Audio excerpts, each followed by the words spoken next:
Good Thursday night, world. Welcome to another episode of Band Dog Talk with the Dog God, and we are live. Man, salute to Young Ready Red with that pole position. Timing in at that 5:37. That boy breaking records at that 5:37 p.m. And we got Coop. We got Cooper. Big salute to you, Coop, with that second at that 5:57. And big salute to all the participants in the classroom that show up during the live and show up afterwards. Caveman with that third at that 6:15 p.m. My salute, caveman. Yeah. Blue line, Bill. My brother Bill, man. Bill. The coach always be watching. Just know I stay in the background because that's what coach do. I'm a very busy man. Y'all know I'm very busy, but I support all you guys. Bill, I know you see me in your stories, Young Ready, I know you see me in your stories as far as, watching. So just know I'm always here to support you guys, be there for y'all. But yeah, hey, Bill, you got some shit over there. I've always told you that, though. But keep cooking, man. Keep building your program and doing what you do, Bill. You feel me? It's all love, man. Keep doing it, brother.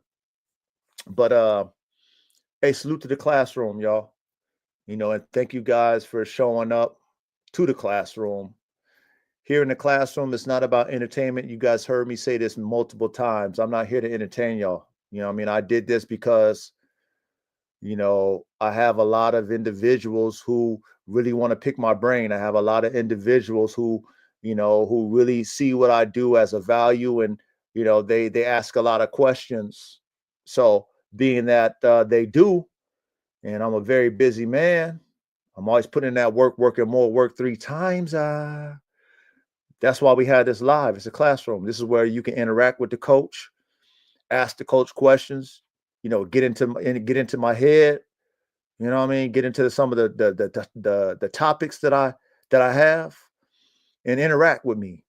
You know what I'm saying? And this is me giving back to other dog men who have visions and have a level of work ethic that is beyond the normal, right?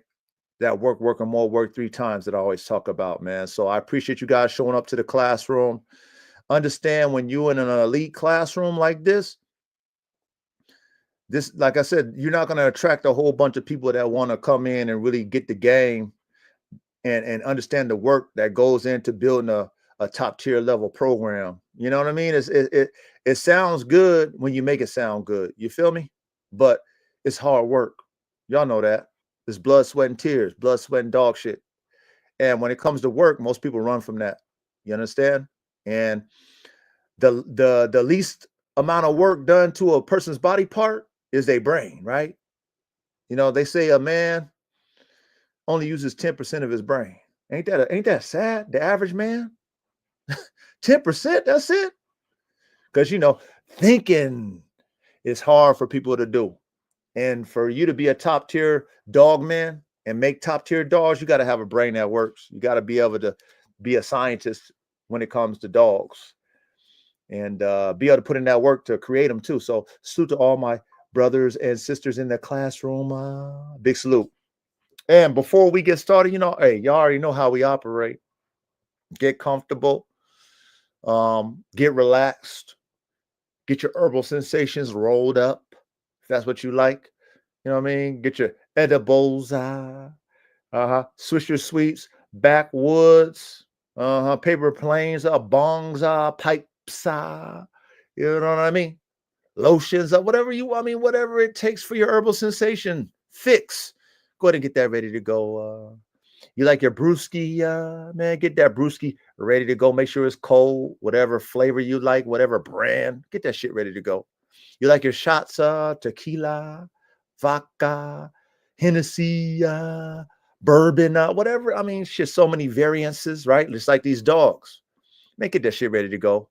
And if you like the coach who keeps it simple because life is hard enough as it is, I like that KISS method, man. Keep it simple, stupid. And I got that vodka lemonade. So I just want to salute to you guys, tell y'all I love y'all. Thank y'all for showing up to the classroom on Thursday nights. But we cook up. You know what I mean? That's what we do. We cook them up. So salute to y'all, man. Love, man. Love y'all.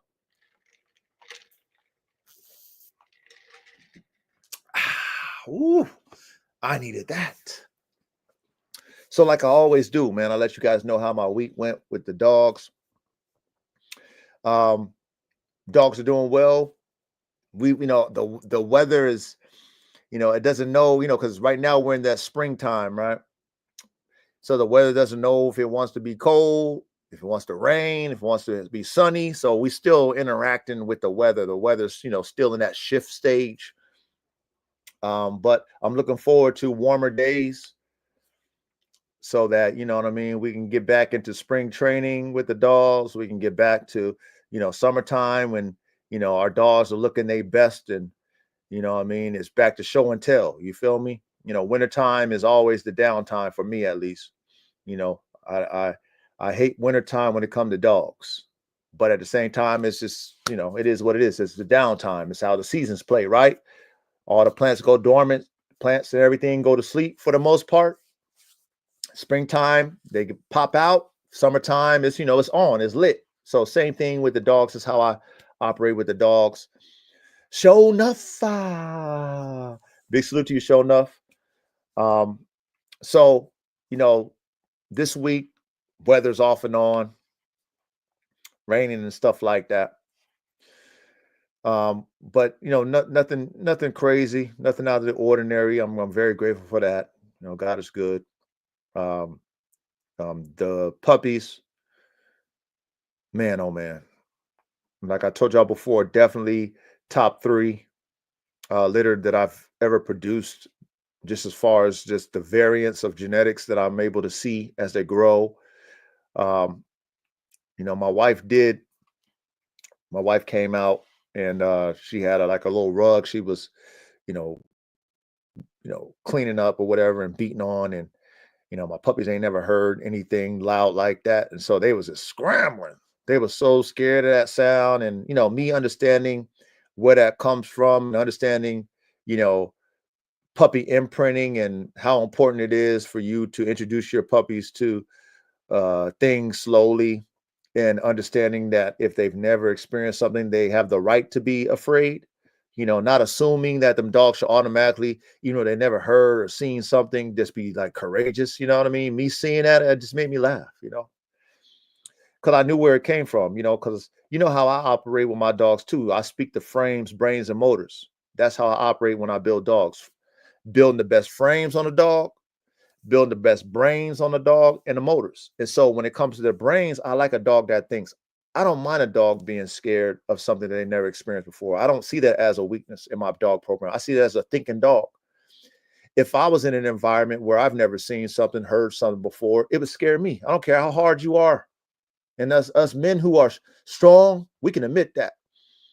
If there's something that we're uncertain of, it puts a little fear in our heart. If you're not afraid of something that you're uncertain of, you're an idiot, because you might jump into doom, right? You might jump into something that can end your existence because you're just stupid and not using your brain and being cautious. So me seeing my puppies react to that, it made me laugh, because the brain part registered. They're courageous in their environment that they understand. I see them all the time, right? They know there are certain environments that I put them in. They're courageous. I see them play. I see them, I see them in their environment that they know. But then they heard that noise, man. They was scrambling. They was hiding. That shit had me laughing, man. So, man, shout out to the puppies, man.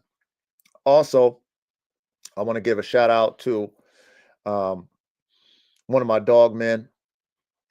And, I watched him,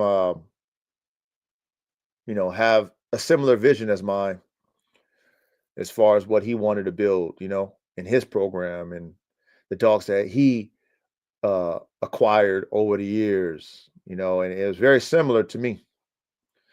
And I seen him build his program and do his cook-ups, and he's always been very supportive of what I've been doing. And, he was able to get some DNA from me in the past and, been a major part of his program. But I remember when I, did this Rocky Mountain Bulldog Red Tiger breeding with Tigress, and you know, he was giving me my salutes on that or whatever. And I reached out to him because I knew, I knew what he was doing with his program, and he knows what I'm doing with my program.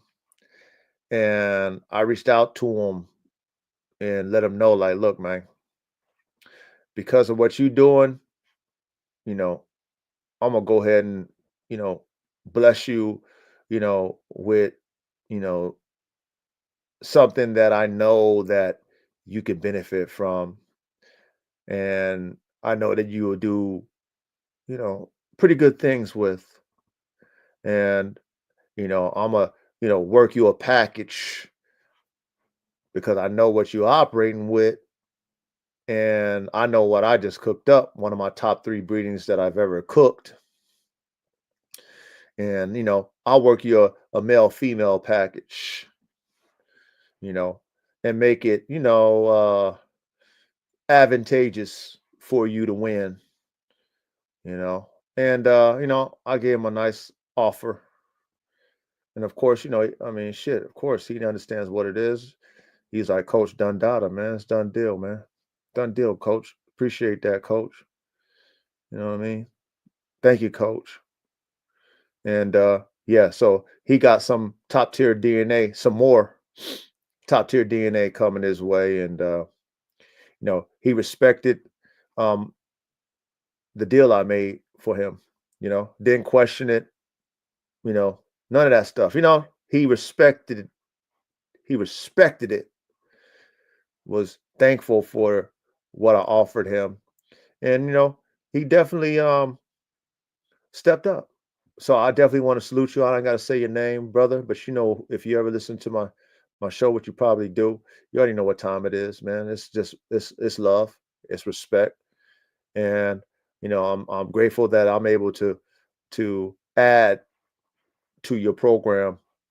Um, and I know you're gonna do superb and next level shit with it because I respect your labmanship, if we want to call it that. You know what I mean? Your level in the lab. I respect it.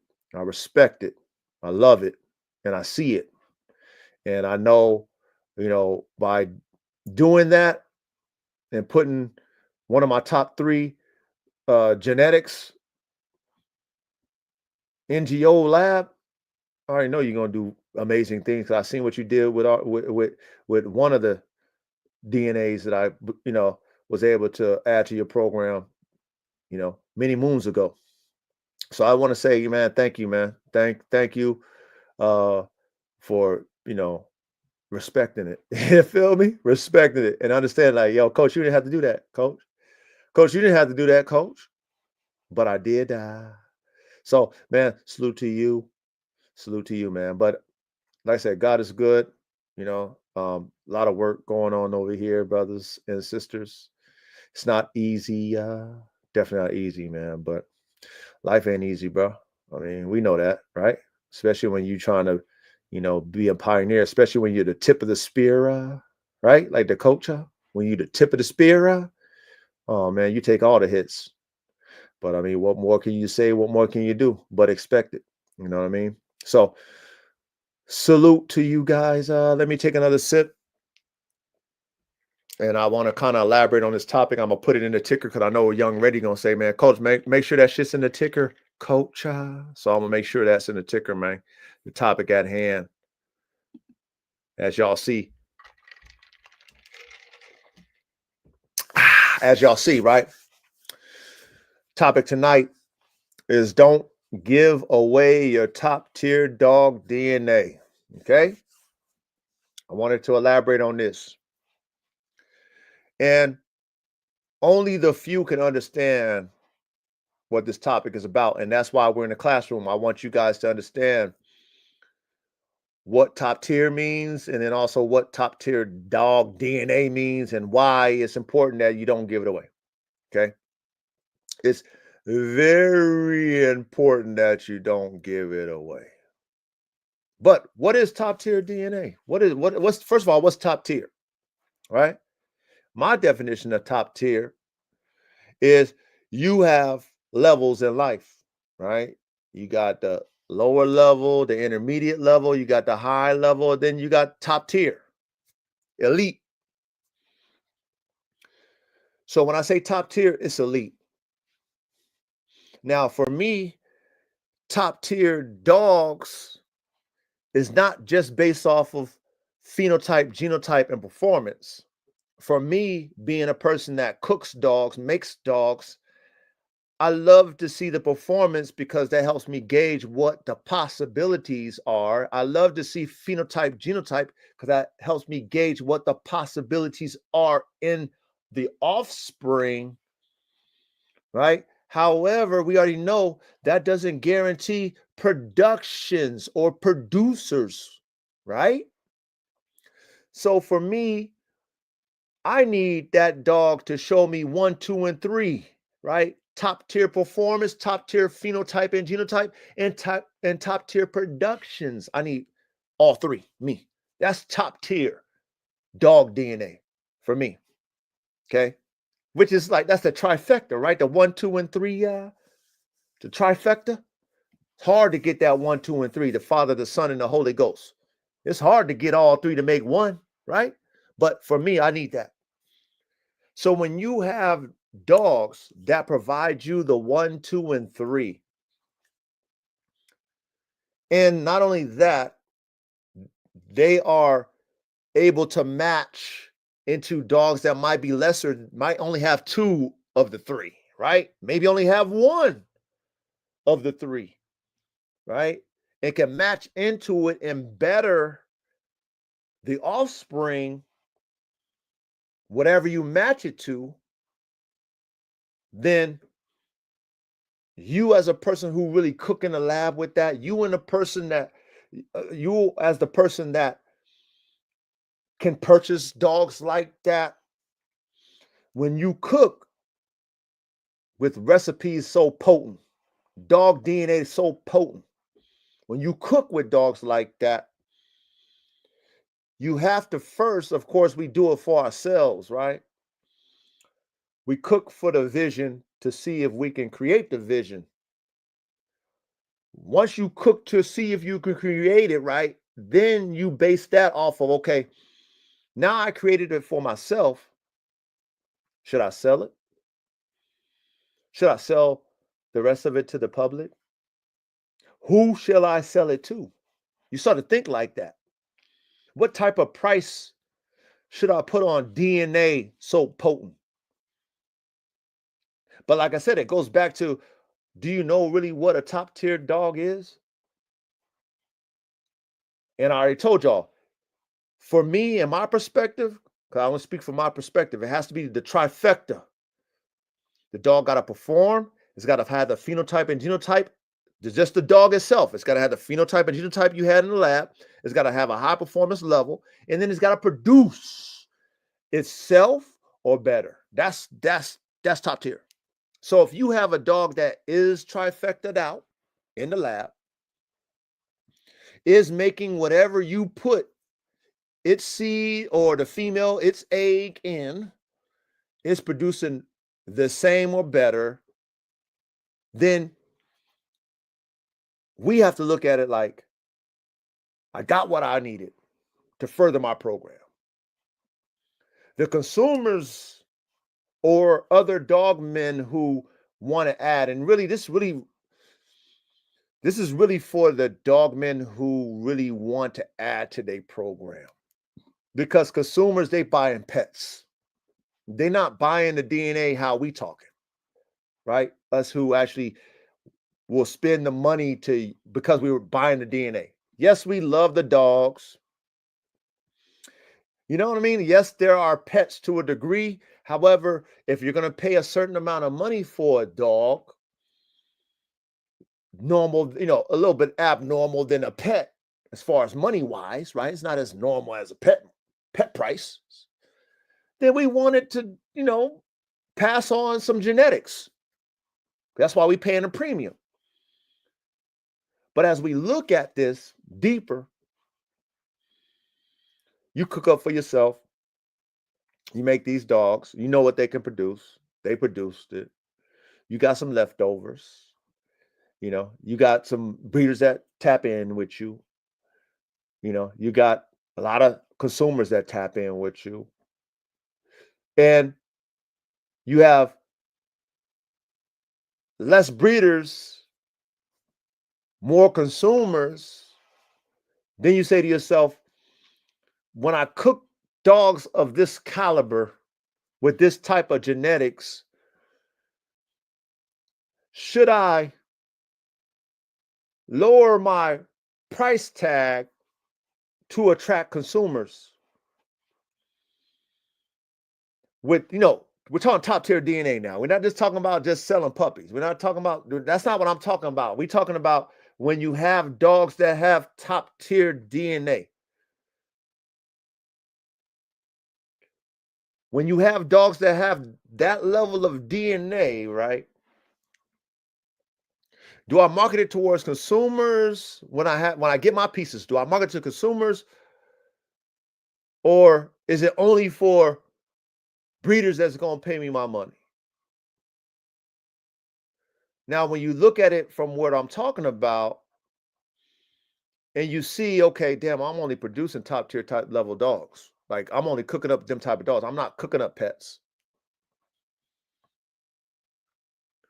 Should I just keep everything?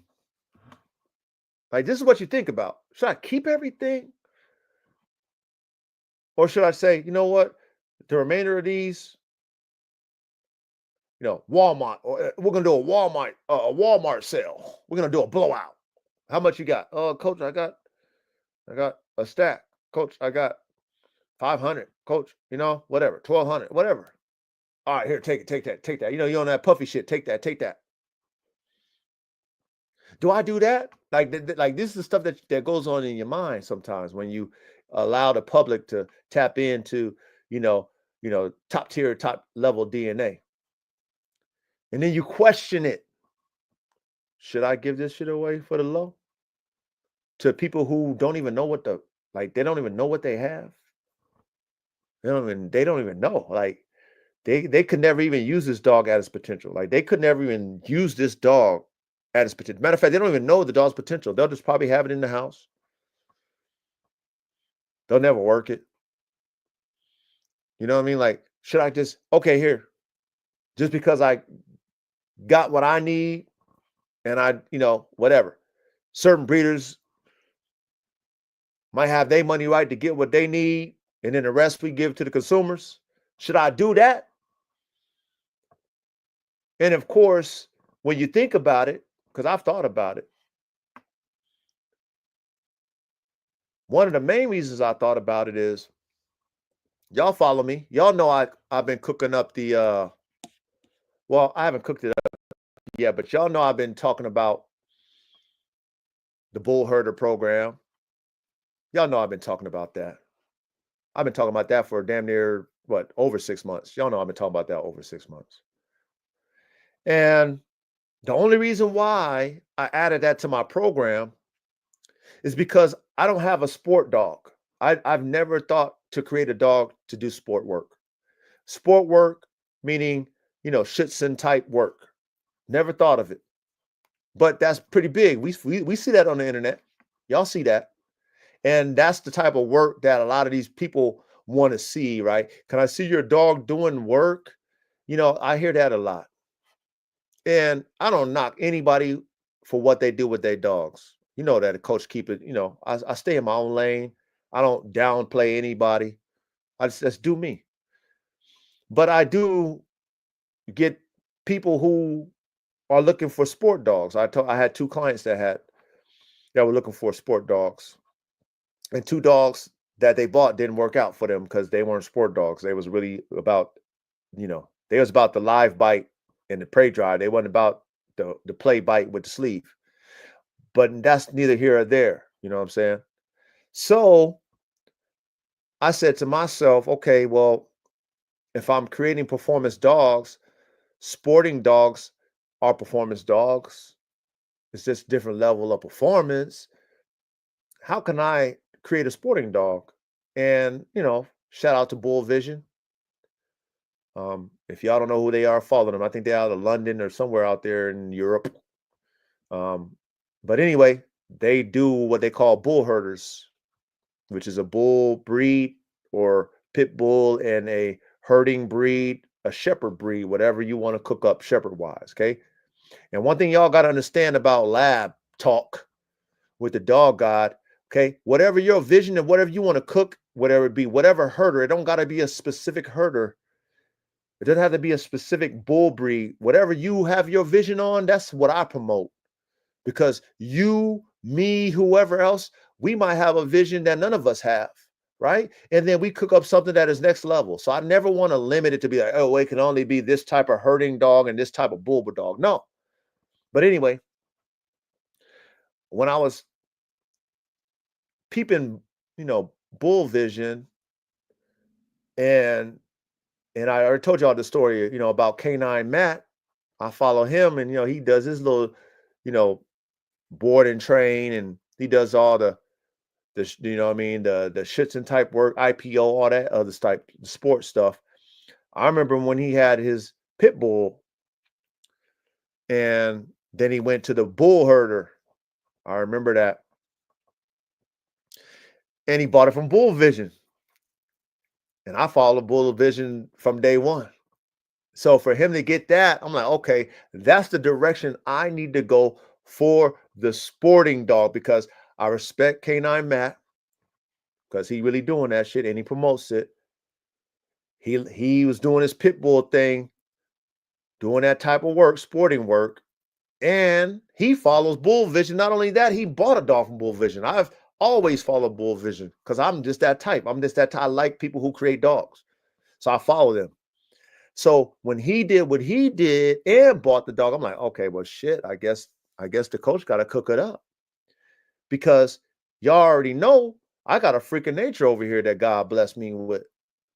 His name is AK-47 Chopper, the double XL Pitbull freaking nature, aka the Bone Crusher. Y'all already know what time it is. So I got a dog that is top tier. Okay. Phenotype, genotype, okay, temperament, drive, and production. So I got that. I know if I put AK into whatever, because I already tested it, I've been in the lab, I cooked them up multiple times. I know if I put him into a herding dog, I'm gonna get something AK-ish. I know that. So I'm like, well, damn, what if Bull Vision is creating top tier dogs and they got some dope dogs? If they're creating top tier dogs, dope dogs, then shit, what would AK do with a herder? So then, hence, you know what time it is, right? Y'all follow me? There's Snow White, the Kangal from Serbia. What intrigued me about the Kangal was its bite force, its independence, its courage, its understanding of flock, family, its ability to fight off bears and wolves. Like, all those things intrigued me about that dog. Everything that is a Kangal intrigued me. So I was like, well, shit, if I got a freaking nature over here, I'll put him to a Kangal, independent, understands who family is, who foe is, not afraid, got bone crushing jaws just like AK. Might not be as intense, but has, as far as my vision goes, it's going to enhance what the Kangal is. Because the Kangal is the Kangal, right? If you know what a Kangal is, study it. But a Kangal is who a Kangal is. But AK is a freak. I throw that freak genetics, and which is going to overpower the Kangal, because that's what he does. He overpowers anything that I put his seed in. He overpowers it. So I'm not like if I put an AK-ish Kangal, oh shit, that shit gonna be lethal. With an independent mind, though, that shit's gonna be lethal. So I'm like, oh, I gotta cook that up. So that was in the lab. Boom, put that in the lab, y'all. Then, of course, I already know the Malinois craze. And I got blessed. Yeah, I would say it's a blessing, you know what I'm saying? Because, I wasn't even thinking about no Malinois, but my nephew, I already told y'all, y'all who know me, I already told y'all the story about how I got my nephew, couldn't keep it. So he's like, roll this with your, roll this, run this in your playbook. So I did. So now it's like, damn, I got a Kangar, and then I got a Malinois. And then not only do I got two shepherd type dogs, two different type herders, bull herders that I'm going to cook, but they all top tier level dogs. See, when I posted my Kangal bitch from Serbia, that bitch was young. She's still young. What, she's going to be what, two and a half? Going on three, probably, but I think the bitch 2.5. Anyway, the bitch was young when I posted her. And then, of course, me being a brother, a black man with a Kangal, and have eyes on my program, everybody who ain't nobody is going to be hating on me because I got a dog that they don't got. I got a dog that they wish they had, a Kangal. So they're going to tell me what I don't got, but I don't care about them because, I'm me. You ain't got a program like me. You ain't got an extensive top tier DNA collection like the coach, the dog got, aka the coach. Of course not, because you're not me. I'm expecting that. But of course, all the haters came in there. Oh, that's an that's an Anatolian Shepherd. Please, please. Sounds good. Sounds good, spectator. You know how the coach do. Sounds good, spectator. I know where I got my dog from. I know what type of dogs he got. I know what type of reputation he got. So anything you can tell me, it sound good. You just mad because you ain't got it. You just mad because you ain't a visionary. You just mad because you don't know how to pick out top tier dogs. You don't know, you know what I mean? You don't understand DNA like the dog got. Plus, you ain't gonna cook it up with a freak like AK. So when I started promoting that low key, motherfuckers is hating. People who understand my vision, they were supporting that shit. Oh, coach. Oh, I see it. But a lot of haters. Then I get Coco from Kosovo. Okay. I thought she was from Serbia at first, you know what I'm saying? But the breeder corrected me. Shout out to the breeder. He's like, nah, she's from Kosovo. I was like, damn, I thought my nephew told me Serbia. But anyway, I got that bitch Coco. Y'all see that bitch, man. That bitch young too. That bitch is tall. Got leg. That's a pretty ass bitch. Structured out. That's a beautiful bitch, man. Coco's a beautiful bitch. And she come from top tier DNA, man. I know what my nephew paid. He paid a pretty penny and he had her shipped over. So imagine that. I ain't gonna speak on the price. I don't need to. Just know he paid a pretty penny, and he had to have her shipped to the United States. So I have DNA that nobody got. I got AK from the UK. Nobody got, but the Kocha in the United States. I'm the only one with that DNA combination in the United States. Anybody with that DNA combination in the UK, you already know what they're doing in the UK. They ban anything XL pit bullish type. So if you got them dogs, they probably killed them or they hiding them. So you ain't never gonna get anything of the sort of that DNA type. I'm the only one in the United States with an AK DNA. And he's a freak of nature. And he produces himself. That nigga's Dr. Dre with the semen. That boy Dr. Dre with the semen. Okay. So I'm the only one with that. Then I get a freaking Kangal from Serbia. Not no American shit. Not no AKC shit. Not no UKC Kangal. Over there where they using them dogs. Over there where they got a program where they actually working them dogs. They actually have them out there working and herding and all that shit. I got one of those. Then, oh man, wait till I show y'all that bitch. That bitch is beautiful, man. She a big bitch too, and she's so beautiful too. She's so beautiful. She's so sweet. The Kangals, they're so sweet. She understands who her pack is. That's a killing ass dog, but she understands. Like she don't get phased by the pack. She stays calm. Like, it's amazing. Them dogs are amazing dogs, by the way. But anyway, I digress. But I announced these breedings, y'all. I announced these breedings to the world. Like, hey man, I'm thinking about cooking up AK to this and AK to that, and of course, it was in a frenzy. It was in a frenzy. Like, oh wow, that's gonna be crazy, coach. Oh wow, oh man, coach, all you mean you? Oh, you're a muck cooker, all that, all the shit. But I mean, obviously, man, I had the world buzzing because I got something that motherfuckers ain't got. I don't just got a bull herder cook up. And salute to all my brothers and sisters who cook up their bull herders. I respect all y'all. Y'all know that.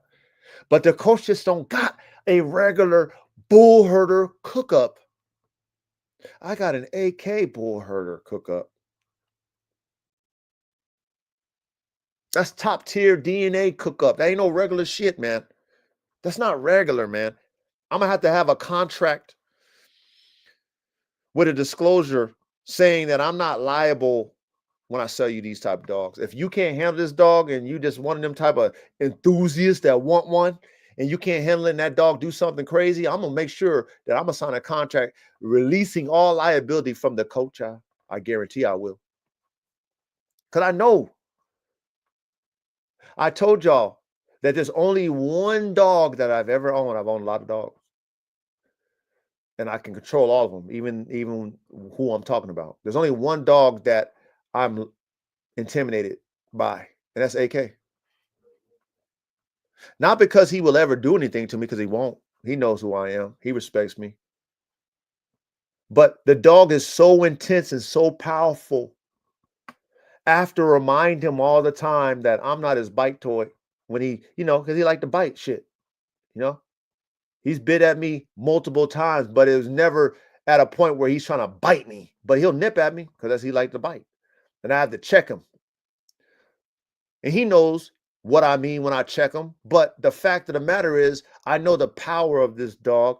I know the intensity of this dog. I know the strength of this dog. I know the speed of this dog. I know the ability of this dog. And if I didn't have a level of mental control over him since he was yay high when I got him from overseas at 4 months old,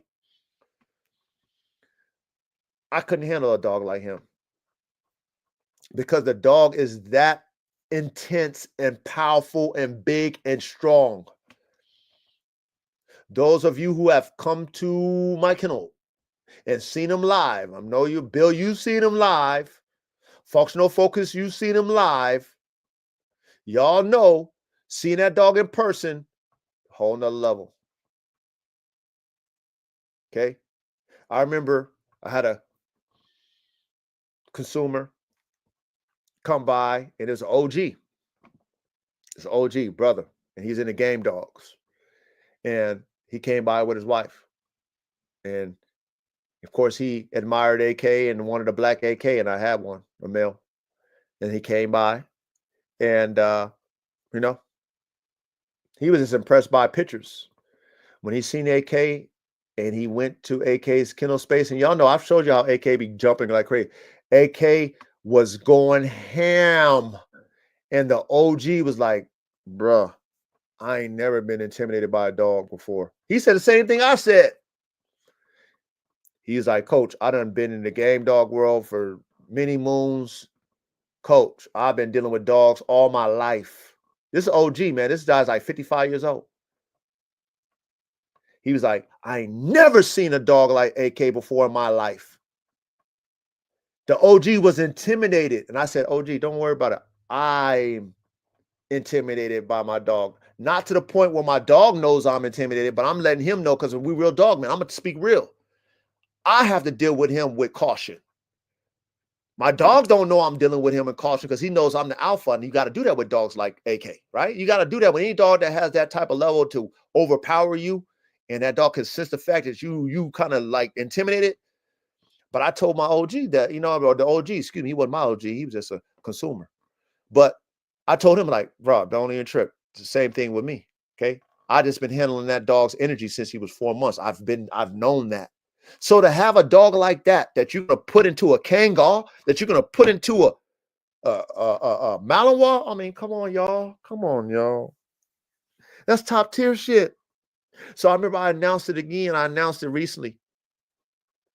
Hey, I'm postponing it, y'all. I'm postponing it, world. And of course, it got the same type of, interaction, same type of comments, all the shit. And then it goes back to the topic, and I'm gonna put the link up so we can cook up some more. But it goes back to the topic at hand is like why you shouldn't give away your top tier dog DNA. When you have dogs like that are once in a lifetime, then you have cook-ups because you know how to cook dogs and make dogs better than the original, right? We understand vigor, hybrid vigor. We understand genetics. We understand to make sure we match shit. We understand that we make sure we match to add shit. We understand all this mathematically, genetically, and you know how to cook up the dogs, right? So then when you cook it all up and you know you're going to get these damn potential dogs to be better than what the cook up says it is on paper, you know, you got to be cautious. You just can't cook them up just because you want to see it so bad. Because then when the world ain't ready for it because it's so advanced and there's very few dog men who really got their money right to pay for it, then you're going to have to sell them to consumers. And dogs like what I'm talking about, top tier level type dog DNA type dogs, you can't just sell to anybody. You can't. You just can't give those to anybody. So before I elaborate even more, I'm gonna put the link in the chat, and we're gonna allow the panel to cook up. But we're gonna talk more about this because we need to understand what a top tier dog is and what top tier DNA really means to your program. What top tier DNA could mean to somebody who has it in the wrong hands. We're selling top tier DNA to just regular pet homes. Like we're gonna talk about all that, and I want to have my panel come up here and elaborate on it so we can have a real good classroom about it, man. But this is a good topic tonight, and I want you guys to understand it fully. You know what I mean? Because some of us do have top tier dogs. Some of us, will get what they need to get, sell it to the public. Some of us want a fair price. Some of us want a premium. Some of us might put a Walmart price on their shit. But we need to talk about that tonight. You know what I mean? We need to talk about that. So let me put that link up in the chat. And those who are qualified, man, hit that link. If you're qualified, hit that link. But this is important, y'all. Especially when you have a program like mine. Especially when you have a program like mine. I'm super excited about these Formula One Bulldogs. I see it in them, man. I see it in them, man. They got it in them. They got all that. Young Ready, man. Hey, what's up, Coach? Man, big salute to you, Ready. How you doing, brother? Man. I'm good, man. Couldn't be any other way, man. That's right. That's right, Caveman. Yo. Salute to y'all. Yeah. Hey, y'all go ahead. Let me use the restroom, man. Y'all go ahead and cook a little bit, man. You know what I mean? Go ahead and talk a little bit. Let me use the restroom. Yeah, what's up, Caveman? Take care of dogs. Yeah, feed them with stove. Man. Yep. Yeah, man. Yep. I think we need to get us a military contract for these band dogs. Oh hell yeah! This ain't regular. Sell some dogs. Yeah. Sell to ICE or something. Huh? These are dogs that need to be in those wars anyway. Yeah, these are more like gladiator style, military style dogs. Yep. Estate protection, not your not to be handled by your average regular police. Yeah. Right. Yeah, a little more serious situations. Yeah. I agree.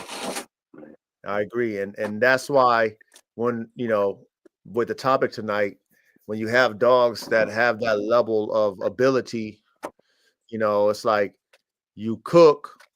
And me and you kind of, talked about it a little bit, Caveman, about, like you said, about, cooking up your dogs and continuing to cook up your dogs because, for you, like you said, it's mainly for what you got going on. And that's how it should be anyway, first and foremost.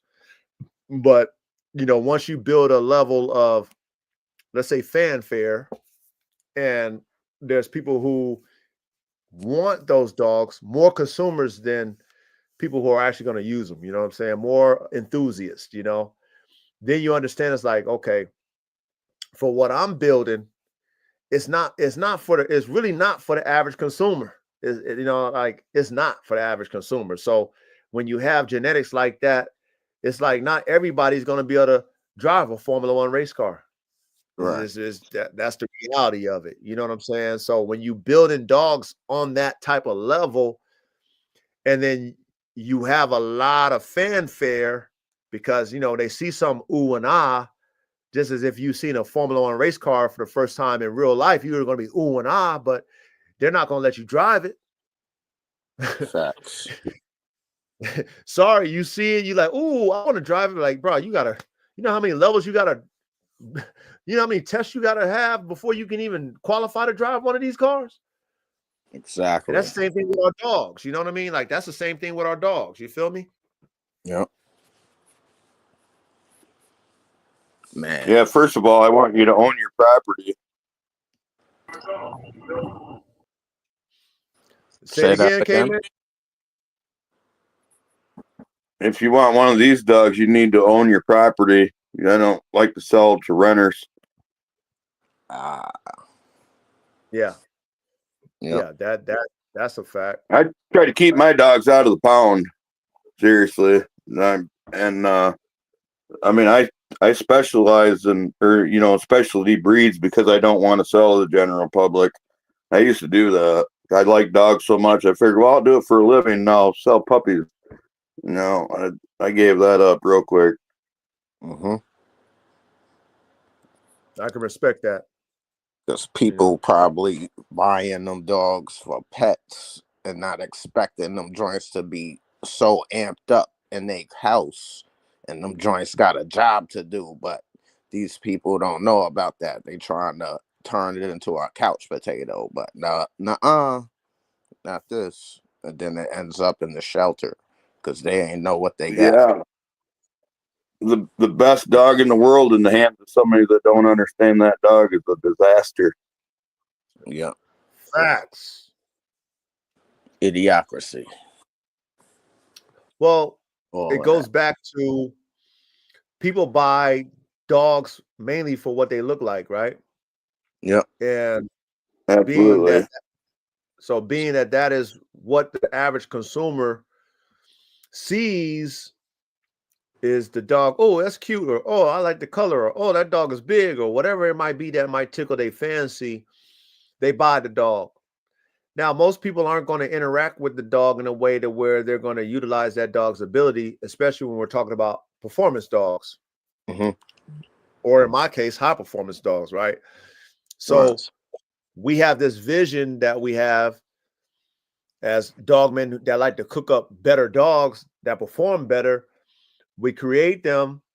People are excited about the allure and the hype of them type of dogs and what they can do, because that's what I've noticed about my bull herder program is like they know what a Malinois is, and then those who know who AK is, they know he a freak. So they're like, oh, they're excited about what them dogs can possibly do. But in reality, for me, like me in my mind is like, bro, like I'm gonna have to really have that contract to where I'm signing off for all liability, because bro, you don't even understand what I'm cooking. Like you see the possibilities. Go ahead, Reddy. What do you say? They need to be educated on that type of animal. Right. And then for me to cook up something on that top tier level, there has to be a premium on the price tag. Right. So you as a consumer being excited about it, it sounds good. However, can you take care of that type of dog? Probably not. Are you going to be able to afford that type of dog? Probably not. Will you ever use the dog to its potential? Probably not. And like you said, caveman, renters, with the AK and the Kangal, I would love for you to have at least 6 acres and above to use that dog for what it's used for, to protect your property and protect you and your livestock. That's what I want to see. Facts. Personally. But most people will just be interested in a dog because it's a Kangal and it's a freak of nature AK. That's why they're interested.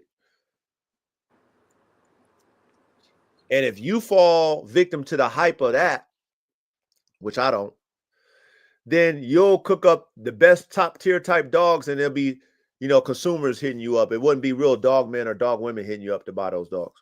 Right.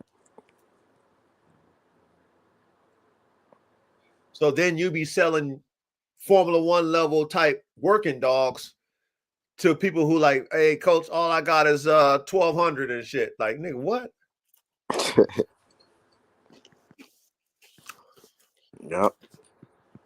Would it be good with my Chihuahua? What? That's why you buy this dog? Because you wanted to see if it's good with your Chihuahua? Might as well cook up some rice while you're at it. I mean, but this is stuff that us dog men who have these visions, like UK man, you ready? Y'all in the chat, I'm sure y'all have visions like this, making type dogs like this, what we're talking about. When you have dogs that can do the job, and that that, let's say if you sell it to your fellow dog men who want to use the genetics, that, hey, these genetics should be able to pass on. So if you want to cook with it, it should enhance your program. If you're selling to them, then it makes sense. But majority of people are not like us, right? They don't think like us. Majority of dog people, they don't think like us. So you might be selling the dog to, or you might be, passing on one of your dogs to somebody who's a pedigree breeder. And, they might be breeding based off of pedigree, and they get a dog from you, and it's like, bro, like, this dog ain't based off of that. This dog is bred off of performance and ability to produce. So if you're gonna get this dog, you need to be making this dog better. Don't follow pedigree to make it better. You need to follow abilities, functionalities, right?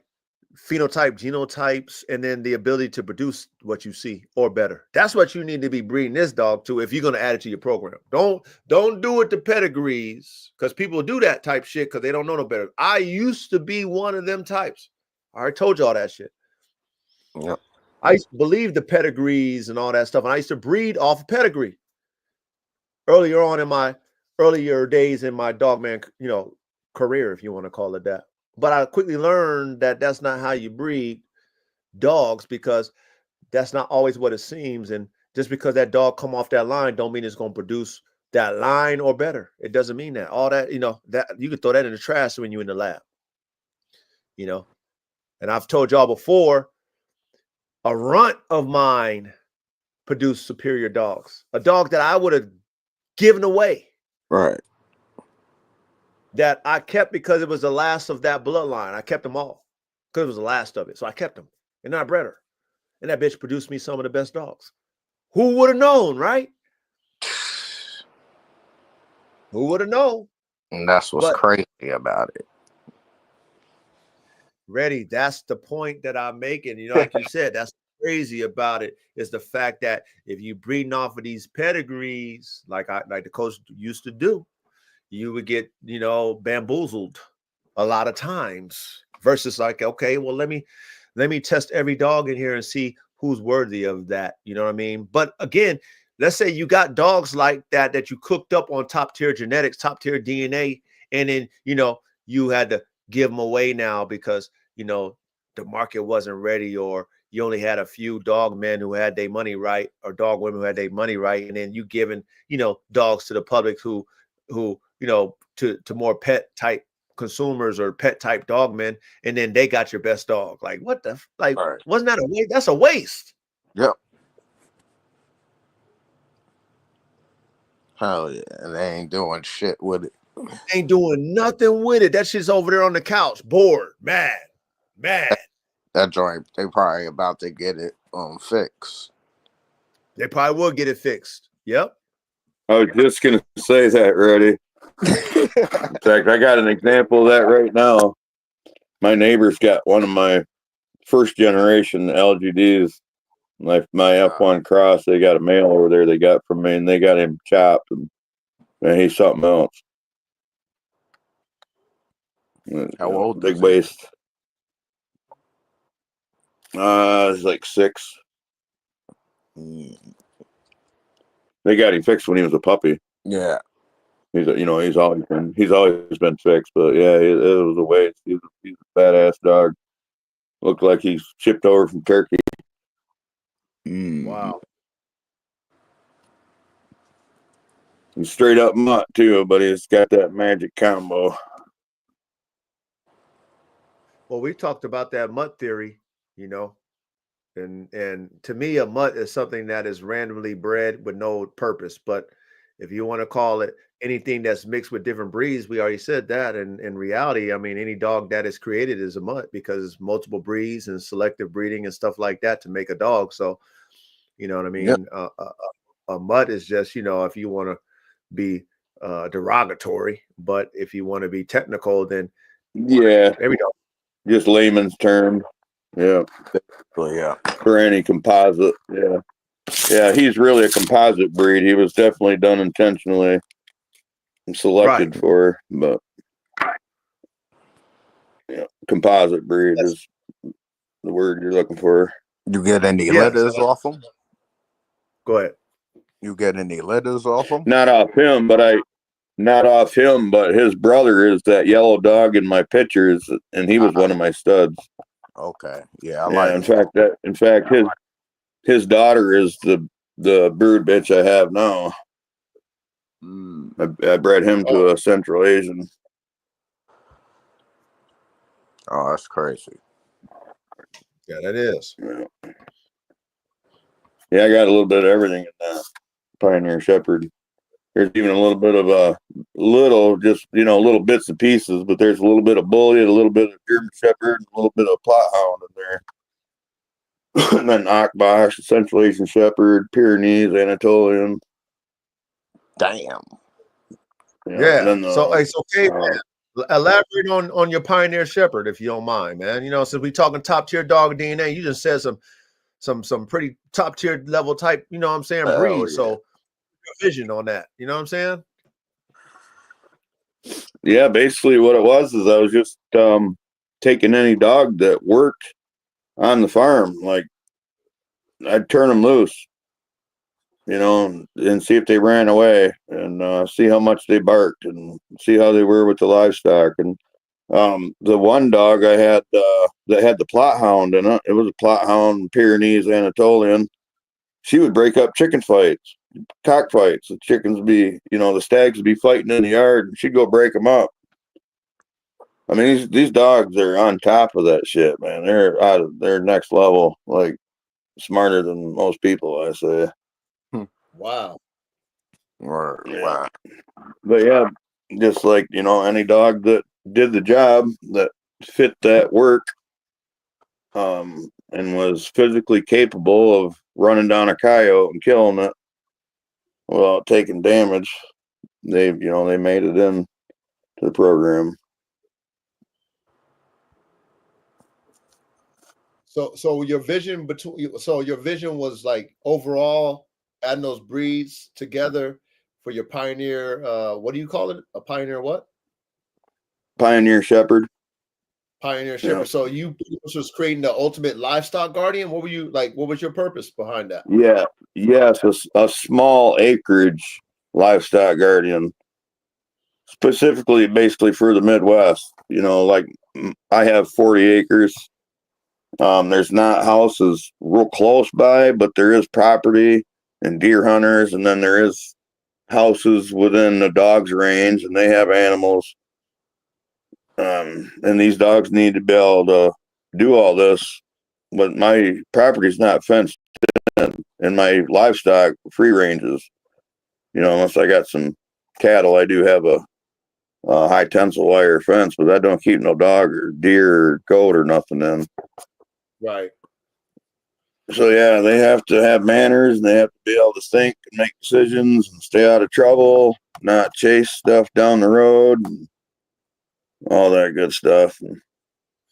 So is And that why they're you? just like,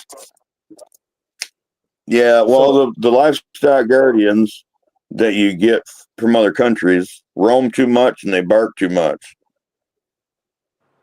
So I had to, fix that. Really, what got it started, it was the female that I had accidentally got. She was so exceptional, I had to breed her to keep her bloodline going. And I couldn't find any males worthy enough until I found that Pyrenees Anatolian. And when I seen him and checked him out and seen his temperament, I mean, I was all about it then. that's what I was going to ask you, Caveman. So for that independence and independent thinking, that's why you added that Anatolian to the mix. I heard that the Kangal and the Anatolians are very independent thinkers. Yeah. Yeah, I wasn't so much after that. I mean, I was after the smarts, but I was after the physical attributes and the temperament. Okay. I was after the way they are with livestock, the way they foster. They actually love their livestock. They don't just protect it. And then the physical ability to just annihilate a coyote. You know what I mean? Like nothing. Like the dog that I started out with was just a regular American farm dog, herd dog style, like a small German Shepherd type dog. And she would just bay at stuff. She was the most excellent dog, but she wouldn't, and that was good because she wouldn't get porcupine quills or nothing. But she would just run circles around stuff and bay it until you come out there to kill it. Well, I wanted, the dog to do that. That's a smart dog. There's something to fix in every dog, Yeah. Yeah, that's what makes it fun. Something to make better. Yeah. Hell yeah. Yeah. Yep. What? And the joint's not barking at every damn thing. It's just barking only when necessary, right? Yeah, and they're more of a pursue and kill it instead of trying to fend it off. Bark and scare it off. Right. They don't tell them. They don't tell them they're coming. They just go get them. Yeah, that's how they just. Yeah. Yep. Yep. Yep. I was breeding more towards the Kangal type of dog, the Shepherd, the big German Shepherd or Kangal or something like that. Because that's a fit. Like I want my dog to be like a wolf physically. Yeah. Because that's who he's got to contend with. Yeah. You have wolves out there. So he should be able to match that. You have wolves out there? No, we have the small. We have a few small red wolves. A lot of coyotes. We have bobcat, occasional lynx. We have bear. Have very, very few, but they're close by. Cougar. But I mainly have to deal with coyotes and raccoons, skunks, mink, stuff like that. Yeah. Coyotes being my most dangerous. But yeah, it's the same thing that we have out here, what you guys have out there, and the same type of things. Bears, coyotes, foxes, mountain lions, skunks and stuff like that. But we used to have coyotes when I first moved out here. We used to have the coyotes, they be out there, making their noise at night. You don't know how they make that noise and shit. But as soon as I have my dogs out here, man, they out of here. They ain't around no more. Yeah, that's how it was when I had my LGD pack roaming free.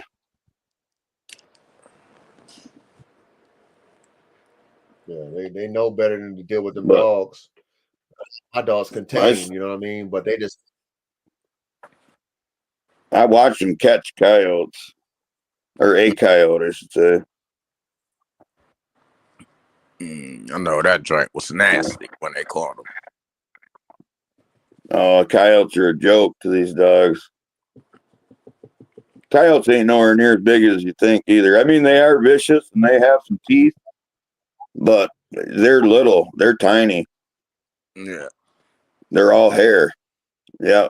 They're a whippet. with 8 inches of hair. Wow. Yeah.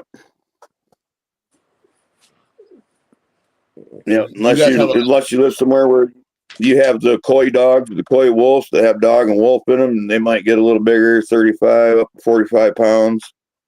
And that's a hybrid old male. But still, that's a 45-pound wolf type animal ain't shit to a 100+ pound, Right. wolf type animal, basically. Right, that's a snack. That's a snack. Yeah, these dogs at 9 months old, a coyote's a joke to these dogs. They're not even a year old yet. So K-Man, you have some new puppies on the ground, and they got your Dane in them, right? What cross is that? I'm curious. I got 2 of them.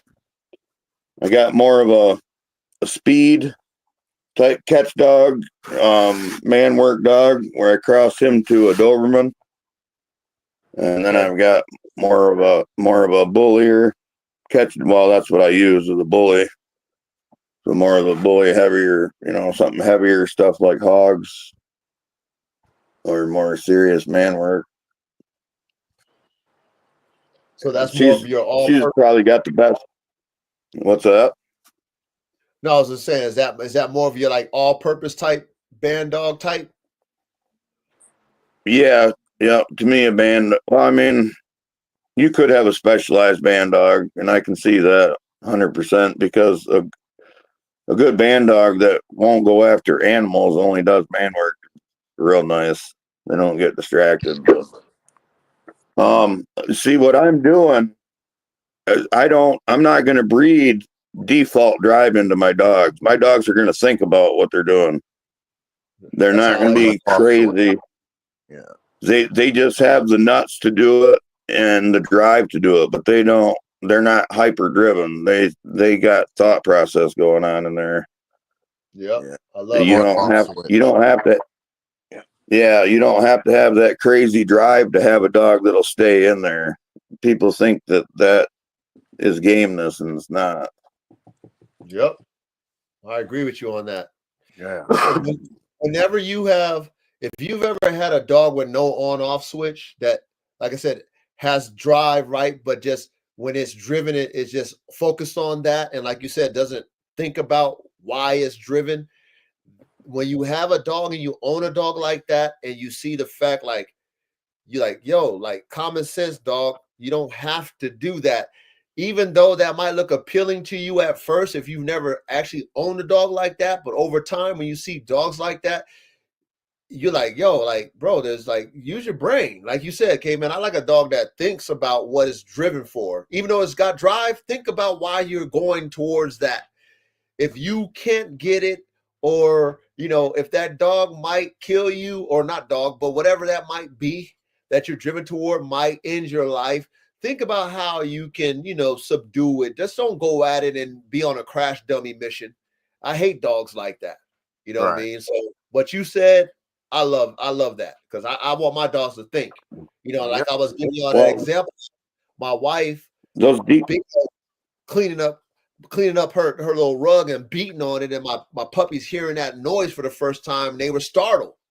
I didn't see it as, oh my God, all their nerves is bad. No, they don't. They're thinking about, like, what the fuck is that? They're supposed to think like that. You know what I'm saying? Until they understand, oh, that's mama just beating on a damn rug over there.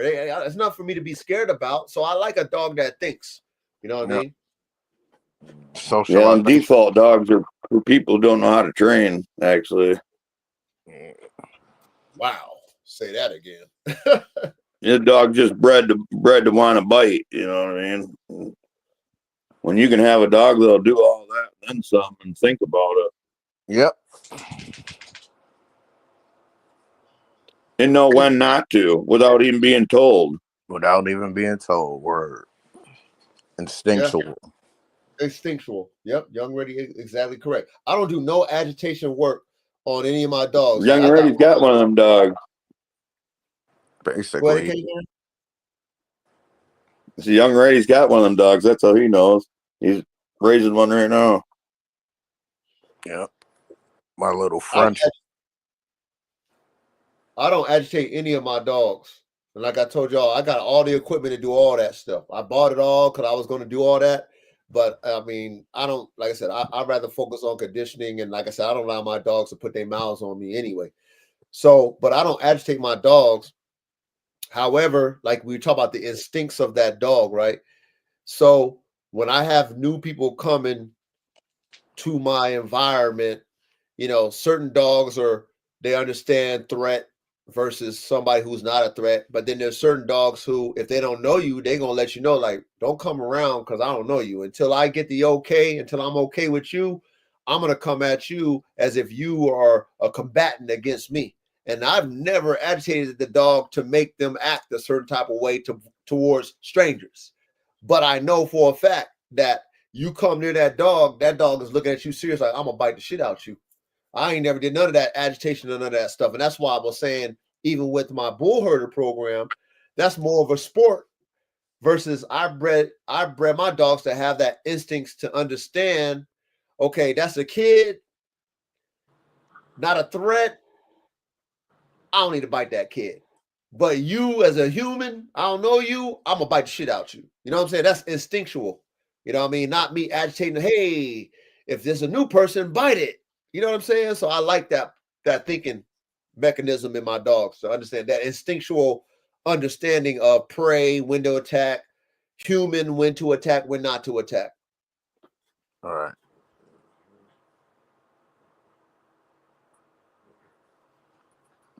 Nah, that's real good. When a dog could do all of that stuff. You don't even gotta. Yeah, there's no real training involved. Like real hands-on training, they can just do it on their own. Yeah, all you gotta do is show them the routine, show them what's normal and what's not, and they take over from there. And we talked about liability too. It's like, real talk, I don't want my dog to bite nobody. Because even if you had a stranger come in your house, they can sue you when your dog bite them. A burglar can come in your house and your dog fuck them up. You can get sued for that shit. Yeah, you can. Yeah. I don't even think my dogs have to bite anybody. I don't know if there's anybody that ballsy to That's come how I in. see it. I'm not. Yeah. I'm not that ballsy. I I wouldn't see come my in dog. your house if you was loaded up. Now, this is how I'm feeling now when I'm coming at my crib now with this big dude. When I open the door, he's not standing there. So he's actually like behind the door. So when you close my door, you just gonna see him right there. Right. In the dark. That's scary. Yeah. Yeah, but that dog knows that was you coming too. Oh yeah. He's good. He's Yeah, I he think knows it's somebody me, else. but He's going to meet him at the door. oh yeah. Oh yeah. So, caveman, how do you feel about when you cook up, the type of dogs that you cooking up, and I would consider what you got as top tier. Like, like giving it away as far as like, okay, just selling it for the low because you got to get rid of some dogs or whatever. Like when you Yep. cook up your next level dog, like how do you feel about that? Do you think that that's something that you should do, or you know what I mean? Like how do you feel about giving away your top tier dogs? Oh yeah, that's something I do on the regular. Actually, there's some people that deserve to experience this that'll never be able to afford it if I don't. All right. And I'd do it. I shouldn't tell my secret, but the reason I pass dogs out to other people is because I get off when they say, "Man, this is the best dog I've ever had." That makes sense. So yeah, and it should depend on the puppy too. If you're doing what we're doing, they're not all equal. Whether if you're a show breeder, they're not all equal. If you're a hunter, they're not all equal. So yeah, there should probably be a pup or two in there. Depends on how good you're breeding. There should be 2 to 4 pups that are premium price, and then the rest are probably mid range. And if somebody's lucky, there might even be one in there that's not so great. Probably not if you're at that level. There shouldn't be that in there now, but you're gonna have some mediocre dogs, I'm sure. And those are the freebies. Well, that depends on. That all depends on the situation. I mean, I'm damn sure not just gonna give shit away if somebody's able to help me out, because this shit costs me a lot and a lot of sacrificing. But No, I mean, like, I don't mean like if they like they working. I mean like joints that you don't see what you want in them. Like those. I'm really past that level. Okay, I'm looking for the elite. I'm past that level that I don't have any junk or stuff that's not going to work. Right. I just have. I'm looking for the elite class. Nah, I feel it. I mean, and you can test them all out. They could be like, say, for hunting or for man work. They could be pretty much all equal. They could be all pretty much the same size, all smart, all driven. But you take them out hunting, and you might see 1 or 2 or whatever number that they just have thicker pads on their feet, tougher hide, or better heart, better lungs.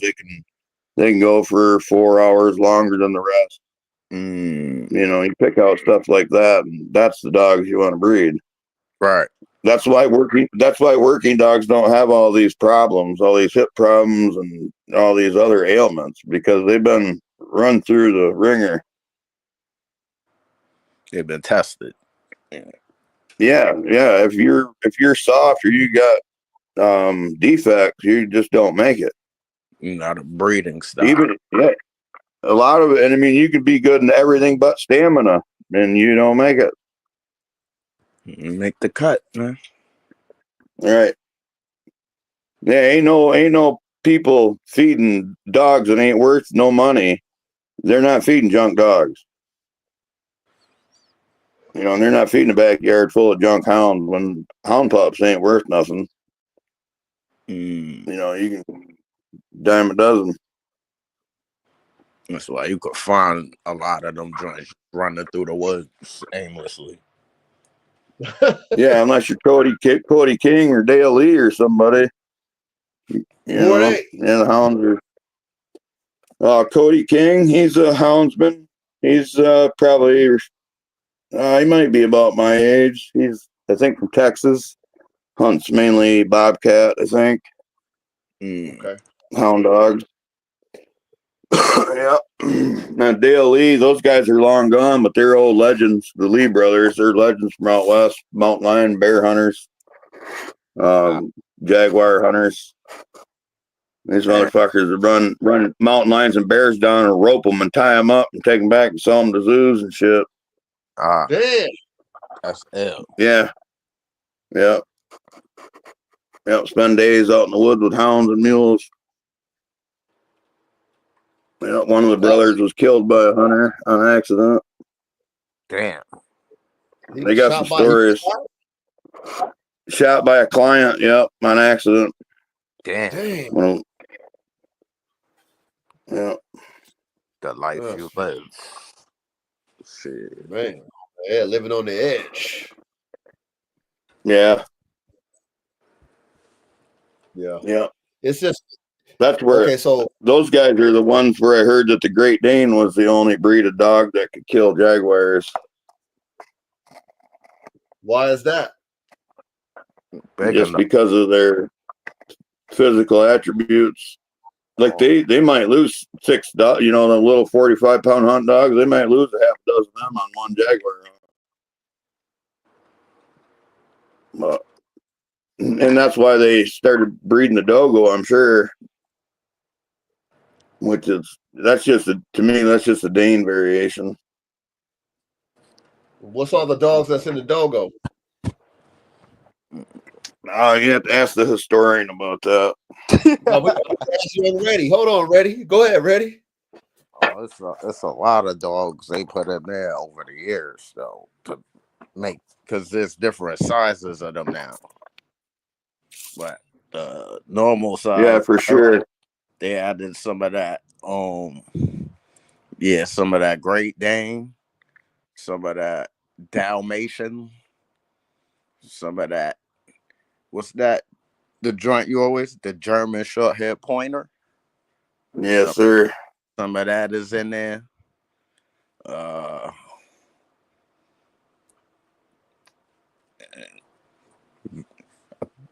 think it's like it's some other dogs that I don't really know right now. Yeah, Because they did so many different cook-ups with them. But right. the ones Yeah, that I they just did. named, those are the originals. That's the original sauce. Right. Then AKC got a hold of them. And start For them putting breed clubs anyway. Yeah. all that. And I see a lot of people mixing bulldog and terrier into them to get that, like I'm calling default dogs. So you don't have to selectively breed your hounds. You just breed some terrier, some bulldog in them for some tenacity and drive and, start all over again. Fighting dog. Yeah, that's the extinct dog. That dog's extinct now. Cordoba. What kind of dog is that? It looked like what the dogo look like now. Kind of similar. You know what mixes was in that dog? Ready? Nah, Okay. because it's an extinct breed, fighting breed. Wow. It might have like bull terriers in there though, a little bit, because dogo kind of look like bull terrier a little bit. Some of them. Some of them got that nose of a Gold bull terrier. And that nose, that kind of bridge a little bit. Good way to keep them white. Yeah, I guess you're right about that. That and the white bull Dalmatian. terrier. Because some dogos when they're little, they got the spots like the Dalmatian, and then it fades away when they grow up. Some bulldogs have that too. They have black spots on their skin, but it's not on their hair. They have white hair, black spotted skin. Right. Like a Pyrenees has black skin, white hair. Like a polar bear. And what dog makes some of these dogos get the pirate, the black patch on their eye? Because a lot of them don't have. That'd be the bulldog and the bird dog.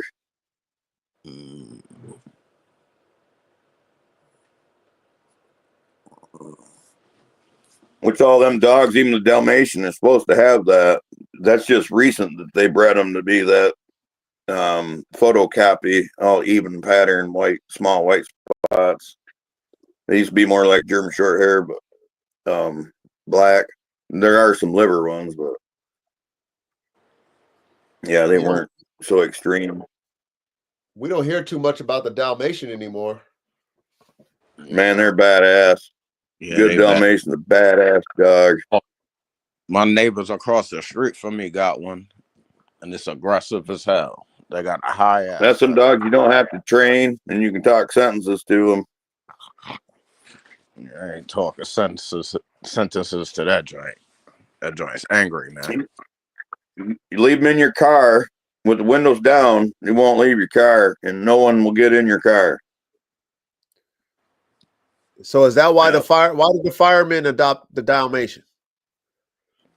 I think just the symbol and probably for the fact. I think it ran underneath the carriage of the horses. Yeah, that's what I was getting at. It's naturally a coach dog that goes with the vehicle. Yeah. Instinctively, my dog would guard my truck with no training. he'd bounce his teeth off the window. You roll the window down, he'd stick his head out the window, and I mean, he'd be snap, snap, snap, but that dog would never leave that truck. Wow. Never. Wow. He didn't get distracted by squirrels. No distractions, no nothing. That dog had a job, and you was not deterring that dog from that job. Mm. Unless I let you in. I could let you in. He was fine. He did not growl. He didn't fuck with you. You were cool. If I let you in. Yeah. Yep, no problem. That's good. Yep, awesome dog. Awesome dog. Everybody loved it. Everybody marveled at that dog. So, Caveman, if how many different breeds of dogs? Can you name some of the different breeds of dogs that you've experienced? Okay. When I was a kid, I was running beagles till I was old enough to run hounds, and we had a Bouvier. My mom had a Doberman before that, I guess, when I was real little. We had a couple of them. Bouvier, German Shepherd. Cocker Spaniel. When I left the house, of course, my first thing was the Bulldogs, Pit Bull, or game Bulldogs. They were actually a game Bulldog and a game Pit Terrier mix. What bloodlines do you have, Caveman? Since you're talking Colby. about your Bulldogs, which bloodlines? Colby line. Okay. Yeah, I had Colby dogs from the Johnson family up here over in Oil City. And then I got some dogs from some guys over to Gladwin, Beaverton area, that were breeding some dogs. So you have both types. Then I kind of. You had the Bulldog type and a Terrier type? Yep. And I had, and later on down the line, I brought in a stud that was game pit bred to a Bull Mastiff. What? He was a 92-pound lean. I mean, he looked like he was conditioned for the pit, and he looked just like a pit bull, but he was 3 times the size. He was, oh man, he was a bad motherfucker. Beautiful dog. I got him when he was 5 years old. He started mounting his master. He tried dominating him. Was that an accidental? And I mean, he was a big scary motherfucker. I had a buddy that was 6'5", 270 pounds, and I took him to his house, and he's humping his leg, and he's climbing backwards on the chair. Get him off me, get him off. I'm laughing my fucking ass off. Can't even pull the dog off. It was funnier shit. But all I did was stand on his fucking neck. He tried that with me. I put my foot on the leash and pinned him to the ground. You okay, man? That was an accidental breathing? No, they did it on purpose. They had to hold the dog, the pit bull. They had to hold him up in the air. It was 2 brothers. One brother had the Bull Mastiff female, and the other brother had the game bred pit. And they actually held the male in the air so he could breed the Bull Mastiff. What was the purpose behind it? Did you ask them the reason why they decided to do that? Well, these guys were shipping their pups out. They were there's a lot of that went on. Old rednecks out in the woods with a backyard full of dogs, and dogs are all going to the city. So what? Did they know about the Snowden guy? Swinford? Did they know about Swinford or something like that? What made him decide to take a fucking game pit bull to a Mastiff? No, because these dogs were wrecking machines. So they was doing way more damage than a regular pit bull, obviously. Oh man, they were like AK. That bite force. Yeah, they were like AK. Yeah. And I'm glad that you mentioned that, and I'm gonna let you keep going because I want to hear about the other dogs. But I'm glad that you mentioned that because when I get these certain pit bull know-it-alls that think a game dog can't get destroyed by another type dog, and think that the game Shit. dog can beat every dog on the planet, and they say stupid shit to me like, they say, they see AK, they call him a cur, and they think that they little baby ass 45-pound or whatever 35-pound game dog could even compare to No, AK in an actual interaction. It's like, bro, you guys are fucking idiots. Like, bro, one bite from AK yeah, will just demolish your dog. One bite will just demolish it. That's why there's weight classes. But it just, I digress. yes, But go sir. ahead. I back off. Go ahead, Yeah, K. yeah, that's facts there.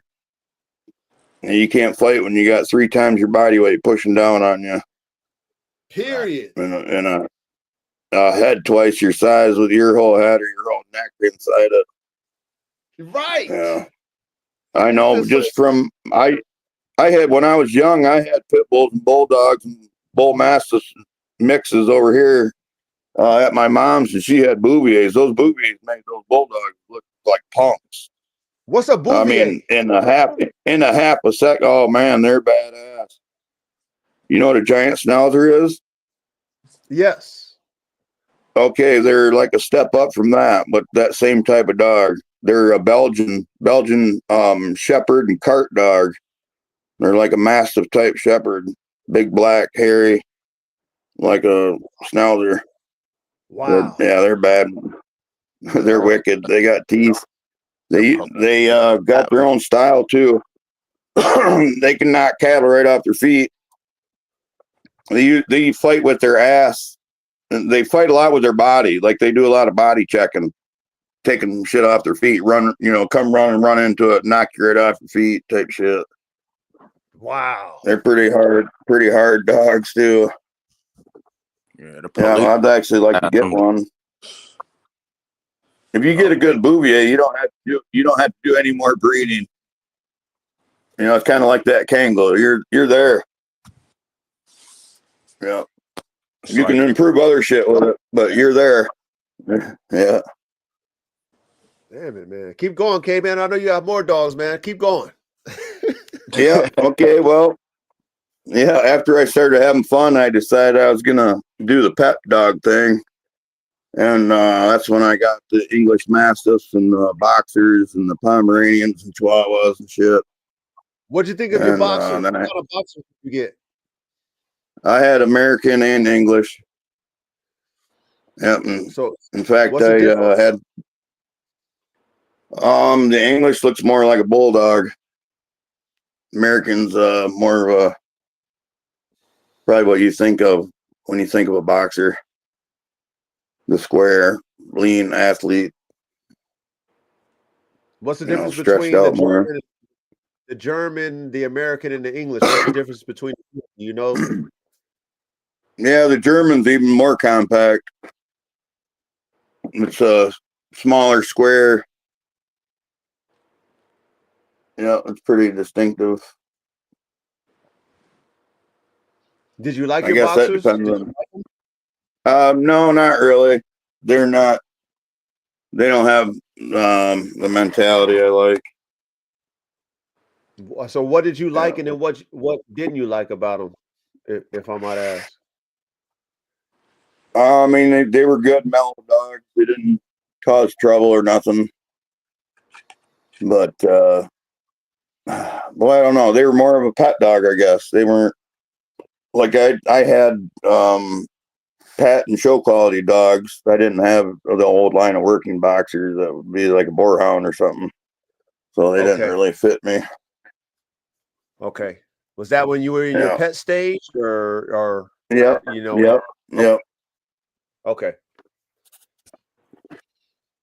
Yeah, but I've had pretty much all the. Well, I shouldn't say that. I've had the beagles and all the hounds, German short-haired pointers, quite a few of your toy breeds. I've had the French and the English Mastiff. Damn. Damn. Yeah.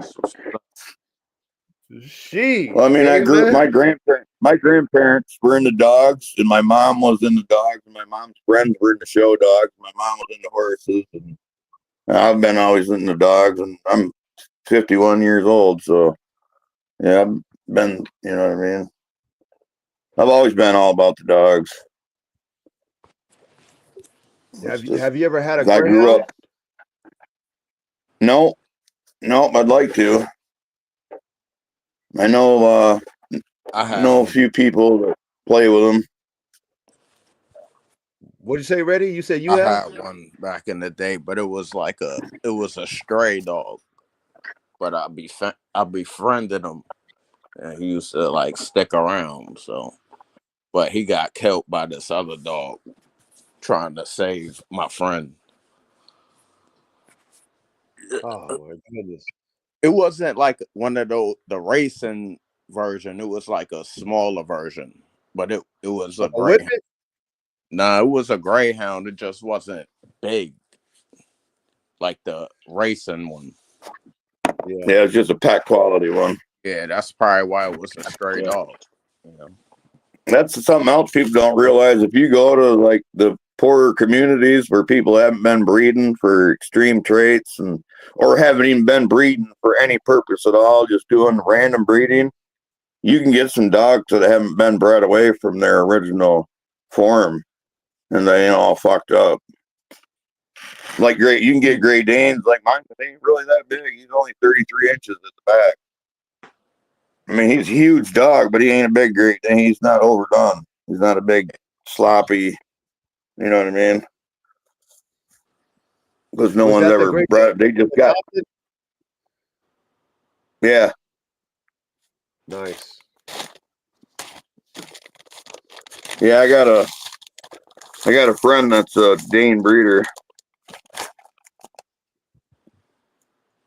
You know how it is with breeders. He's 6 years old, and they've got a bunch of his kids, and there's the Merle gene in there. So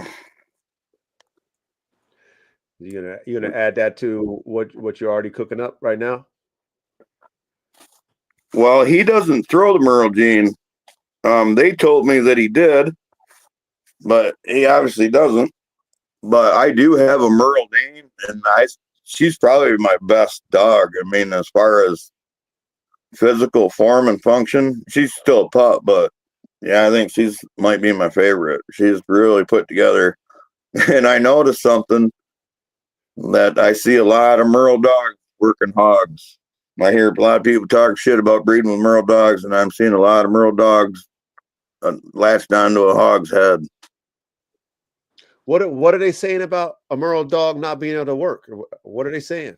Well, what it is a lot of people like to line breed and inbreed, and if you don't know what you're doing and you don't keep a lot or all of your pups, you'll end up closing yourself in where you're doubling up on the Merle.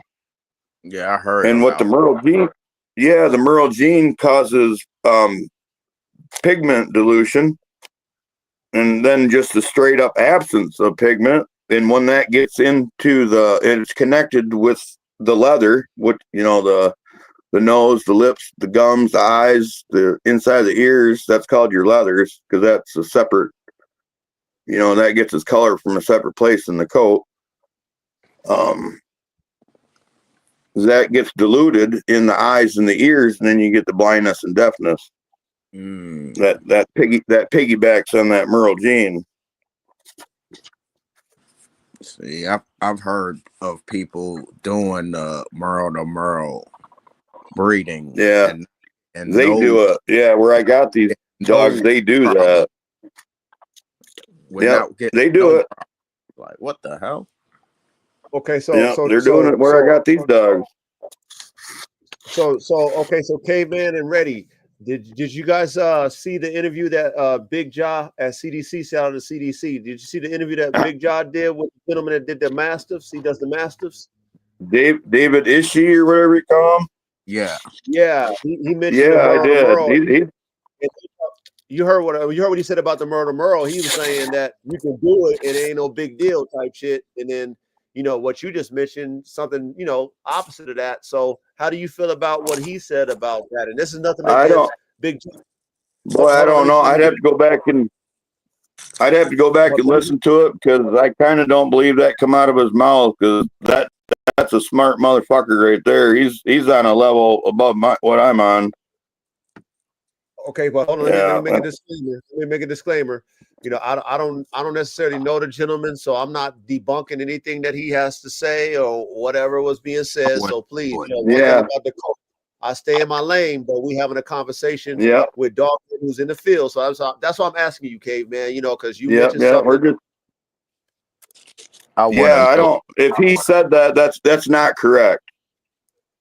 I'm sure he had. You might have heard it wrong or got him confused with another one, or I didn't I hear don't it know. wrong now. You better go hear it yourself. I didn't hear it wrong. He Yeah, I'll said, have to, because okay, if he said that, he's wrong, because it does absolutely dilutes the pigment in the eyes and ears and causes deafness and blindness.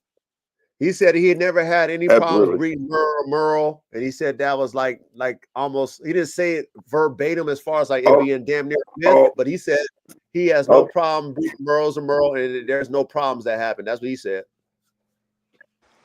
okay. Maybe we're talking about two different interviews. No, it's the job. It was the one he Two, just did with John. just yesterday or something. Yeah, yeah. Yeah. Okay. Yeah. No, that's not correct. From what I know, anyway, I haven't been breeding Merles for 20 years either, so. I'm just going off of the science and what I know about genetics. The way the Merle gene was explained to me, I don't believe that you can't breed Merle to Merle without consequence. It's absolutely not true. Because he was talking about his band dog and how he got the Merle with the Great Dane, and you know he was talking about that, and he mentioned about breeding Merle to Merle, and he's pretty much stated that it's not a problem. That's pretty much what he said. Well, the Merle gene has a length to it, and you keep getting shorter and shorter, and when it does, it causes more and more pigment dilution and more problems. And I don't even know what all. I mean, people don't even fully understand all this shit and what else piggybacks with what and all that. I mean, this is how we figured this shit out. It's like, oh, but my dog's color is connected to his health. Imagine that. Well, like you said, if you just breeding it over and over again, over time, that shit gets fucked up. So maybe he's never experienced it because he ain't breeding family. You know what I'm saying? And maybe he's outcrossing it. And you know what I'm saying? Maybe he's outcrossing the Merle what he breeding. You know what I mean? I don't know. You're not supposed to Oh, do it. okay. Well, you can. Okay, maybe that's what he said. Maybe he's breeding Merle, and he's breeding a Merle dog to a non-Merle dog, non-carrier dog, and not having That's any not what he problems. said. That That's that not I what he believe. said. He said Merle to Merle. That's what he Okay, said. yeah, that ain't right. I don't believe it. I don't. Yeah. I'm not a Merle veteran, but from what I know, that's absolutely not true. But I'd have to go watch it. But I almost hate to debate with that guy. I mean, he's CRISPR technology. He's CRISPR technology smart. Okay, man, we're not to debate with anybody. I'm just, we're just talking dog man talk. Maybe in his lab, No, right? Yeah, I get you. Yeah, you feel me? Maybe in his lab, he's done that and had no problem. Who am I to tell him in his lab when he Merle that it doesn't work? We're not here to say that. I'm just saying that there's people who say that it's okay, and there's people who say that it's not okay. There's a bully breeder that's very popular who says he does Merle to Merle and don't have no problems too. So that's the one I heard. Oh, all right. I'm wondering about that, because how did they get the German short hair? And of course, I don't know. There might, like the German short hair. That's pretty much a Merle dog to me, or a type of Merle, or a type of Harlequin, just like the Dalmatian. With the dots. Dapple. Yeah, see, I don't know if that's a different chain of the same of the Merle gene, or if there's something else in there or what. But again, Because I never messed around with exotics. I never bred for color. My dogs were tricolor, white dogs with black and brown spots, or pit bulls that were brindle or fawn. Yeah, that's the normal stuff. Brindle. healthy working dogs. You know, not no exotic colors and shit. Right.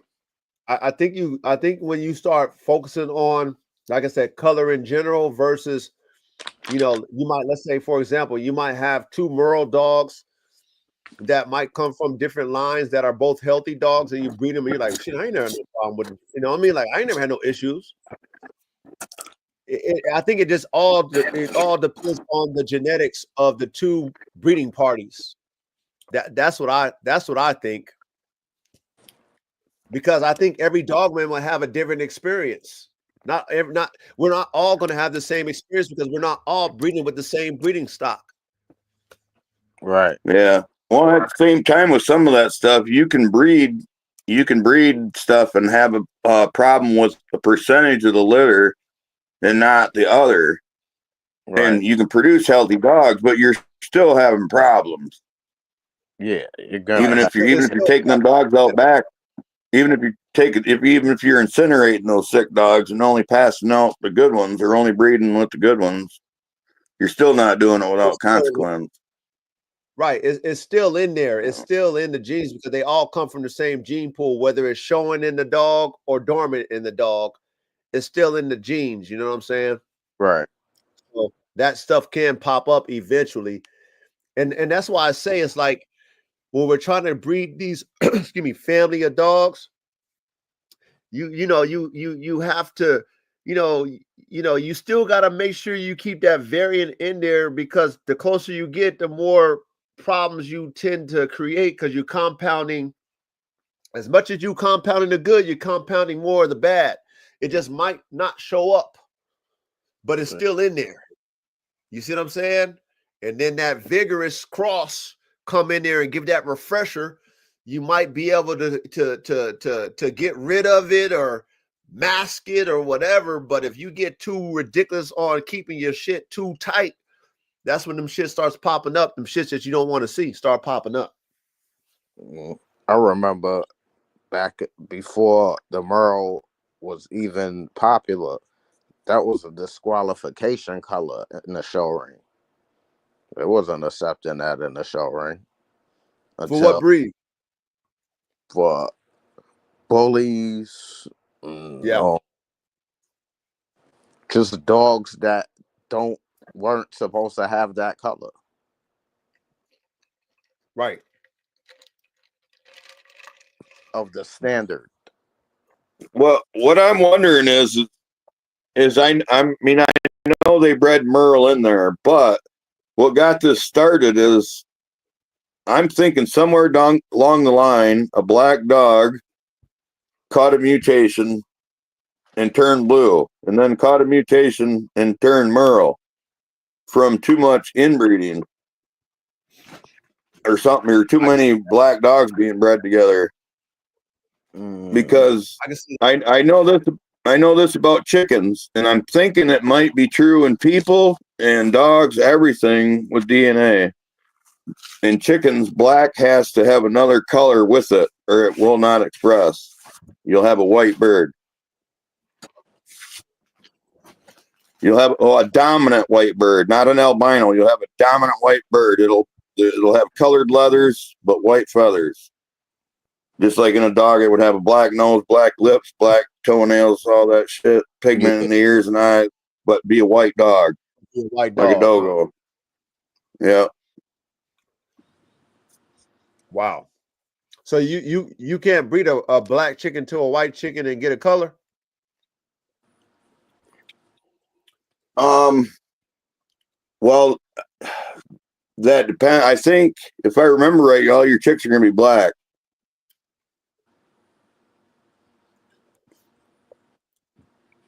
But didn't you say a black chicken has to be bred to a chicken of color to express color?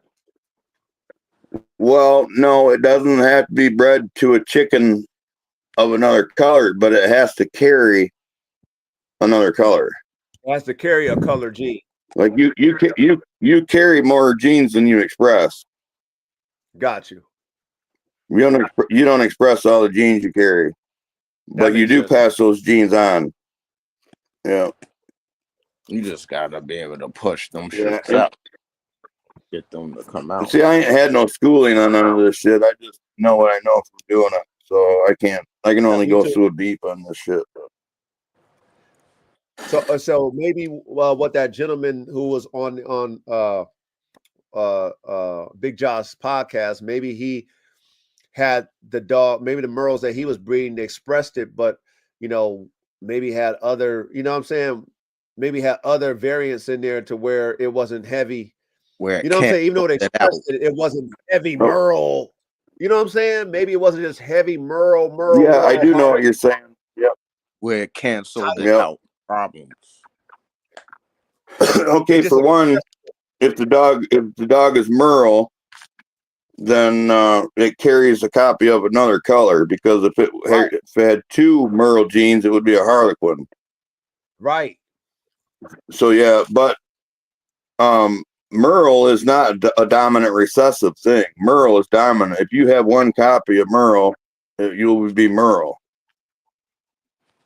Oh. It's not like chocolate. Nah, it's not like double recessive like chocolate. Would it be like a bad one if you mix blue Merle to another blue Merle like that, instead of like a blue Merle to a chocolate Merle? You know what I'm saying? But a chocolate is a dilute. No, I mean, yeah. What I really now, mean, like now check this out. Color, like any other color. If you have a fawn, or a red dog, one copy of Merle won't affect it. Merle only affects black with one copy. So it's a melanin dilution. Red is field melanin, and it doesn't affect it. Now, is Merle a pattern like brindle, or is it a color? It's a pattern, just like blue.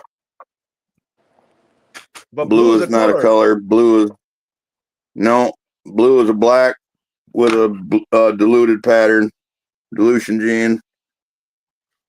Merle is an inhibitor gene. That's kind of, but it's a black dog too.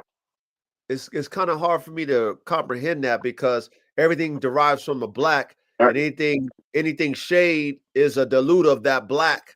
So then a pattern, which is like a Merle, is a pattern, and then a brindle is a pattern, not a color. You see what I'm saying? Okay, I get what you're saying, but it's the same thing. You're talking about all you're doing is inhibiting the expression of black. All those dogs are black. They just have other genes that's not letting the ink come through.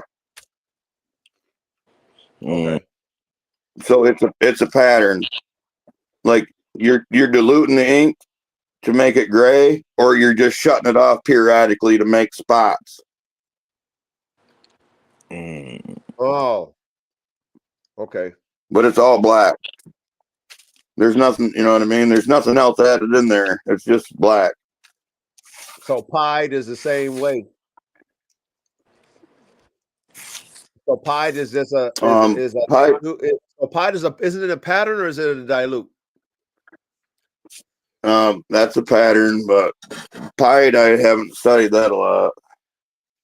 That's another gene. That's like a creeping white gene or something like that, they call it. Man. Yeah. It's definitely the quest for knowledge is infinite. You'll never stop. Yeah. Once you learn all that, there's way more in-depth shit to learn after that. See, but I heard that they added blue Paul Terrier and blue Lacey dogs to get the blue color also in some lines. Yeah, it's hard to say. It's all been done, all them different versions. You can't make any blanket statements about what's been done with any dogs. There's shit been done in all different versions. Shit been done that's been lied about, covered up, and it's all been done. And especially if we're talking, which one did you pick? Well, especially if we're talking how we're talking caveman, where it's like, okay, for those of us who weren't around during the internet days, the OGs and stuff like that, they were doing what we're talking about, which is experimenting and taking dogs and just cooking them, right? And then getting these variances that they never thought they can get. Like, wow, I got this new color, or wow, I got this new pattern, or wow, I got this new phenotype. So, like you said, these things have already been done. And let's say it might have been dormant until someone bred another dog, two pairs of dogs together that complemented the genes and brought it back out again. So let's say you had a whole line of black dogs and you decided to breed it to this red dog, and then now you're getting blue dogs, and you're like, well, damn, how I get this blue dog? Well, you didn't know that your black dog had that dilute gene in him the whole time. Right. And we already know that red dog is a dilute version, you know what I'm saying, of a black. Not red. Okay. Red, black and red are two different colors, though. And they're the only two colors. Black is melanin, red is pheomelanin. That's the only two colors that animals have. Yellow is a dilute red. Anything on that side is red, and anything on the black, blue, merle, all that shit is black. Anything else is a dilution or inhibitor gene, or it could be a mix of black and red, like Brindle. Interesting. Word. What about those crazy colors like on the dachshund, like the dapple? Yeah, you'd have to ask a geneticist, but I'm pretty sure that's just merle named something else. Yeah, I'm pretty sure those are merle dogs. Like Harlequin on the dame, but that's really Harlequin. That's a double merle. Double merle. Like my dog, my Dane that I have is that color that them dachshunds are you're talking about. Yeah, the dapple. Yeah, that gray background with the black and chocolate spots on it. Yeah. Yeah, that's my female Dane pup. That's her color. Yeah. And I think she might turn out to be my best dog. She's a bad bitch, man. She's something else. How old is she, K-Man? She actually reminds me of 11 months. She kind of reminds me of a Pressa. Like they might have stuck a little bit of that in there in the background somewhere. Was just breeding that direction maybe too. But yeah, she's pretty rugged. Put together real nice head on her. Nice muzzle. Just nice dog. Okay, man, when you gonna put a page up for your dogs, man? Real shit. Yeah. I need to get ready to come down here and run the camera for me. No, just use your fucking iPhone, man. My Android. Hey, take 100 photos, action photos of your dogs running around. Take the best one that looks cool. I do have a few videos that are worthy of putting up. I think I've put them up before, but I need more, and it's the still photos is hard. Get these dogs to stand still. Give you some advice. You don't need it to stand still ones. You just take them as they moving. You might be taking, like I said, 50, 20 pictures at one time, right? But you take the best ones that showcase the dog that you like out of those 20 pictures or 100 pictures that you take, and then boom, post them. You know what I'm saying? Like that's the only way. There's no way I can get the type of photos that I'm getting waiting for the perfect shot. I'm taking like 100 pictures just to get one or two. Yep. Like that's the only way you're gonna do it with the dogs that we have. You have going on, K-Man, and the type of dogs that you got, you have to show them damn things, man. Are you serious? You got some shit over there, brother. Hell yeah. Yeah. Well, they're just now. Honestly, I'm not in a big yank to get rid of them. And I don't mind hanging on to them a little bit until I can see more and more about how they're turning out.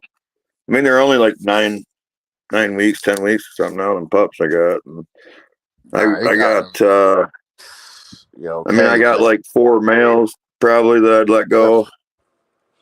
Yo, The rest I'm gonna hang on to. Yo, man. You got that. You got that one video with the puppy.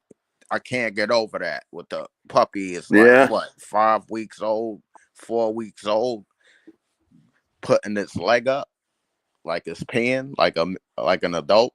Yeah, that's different. Is that one of my videos? Yeah, I saw one of them gray pups. Yeah, I didn't catch that actually. The pup. See, that's my Dane male. He is super rank driven. I mean, he's super mellow, awesome pet. He don't ever cause no problems.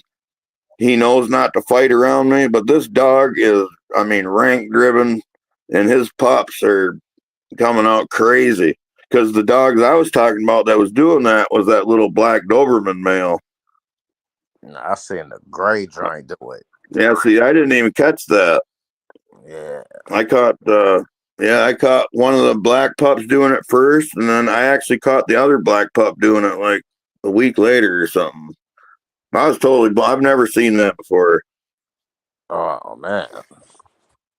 But I have now some of my game dogs that I had back in the day, they were at like 4 weeks old, they was humping everything. Shit. And growling and yeah. They were mounting everything, trying dominating everything. They were pretty rank driven dogs too. Yeah, that's raw right there. Hey, I did a AK band dog breeding and then an AK XL Pitbull Draco breeding all at the same time, and then I also did my performance. I call it a performance Frenchie breeding, and I raised them all together, right? The Frenchies, even with the pit bulls and the band dogs, and it was amazing to see the Frenchie dominate the band dogs and the pit bull. You know what I'm saying? Because he thought he was one of them. That shit was hilarious to me. Yeah, because I mean they knew the pit bulls and the band dogs. They knew he was smaller, but they didn't really understand his energy. You know what I'm saying? His energy matched theirs. You feel what I'm saying? So like how you were saying, like how certain dogs at a certain age might hump or raise their leg. That French bulldog thought he was one of them. Right. And so his tenacity will make him kind of bow down to him and shit, because he would go extra harder because he knew he didn't have the size, but in his mind, he thought he was a big dog. Right. So that shit used to trip me out. Like, damn, you had them motherfuckers squealing and hollering and shit when you biting them. Nah, they you know what I mean? And then him. they would, yeah, that shit was a trip. But he was raised with him. You know what I'm saying? Like he was raised with him, so that's all he knew. He thought he was one of them, and to this day, he still think he one of them.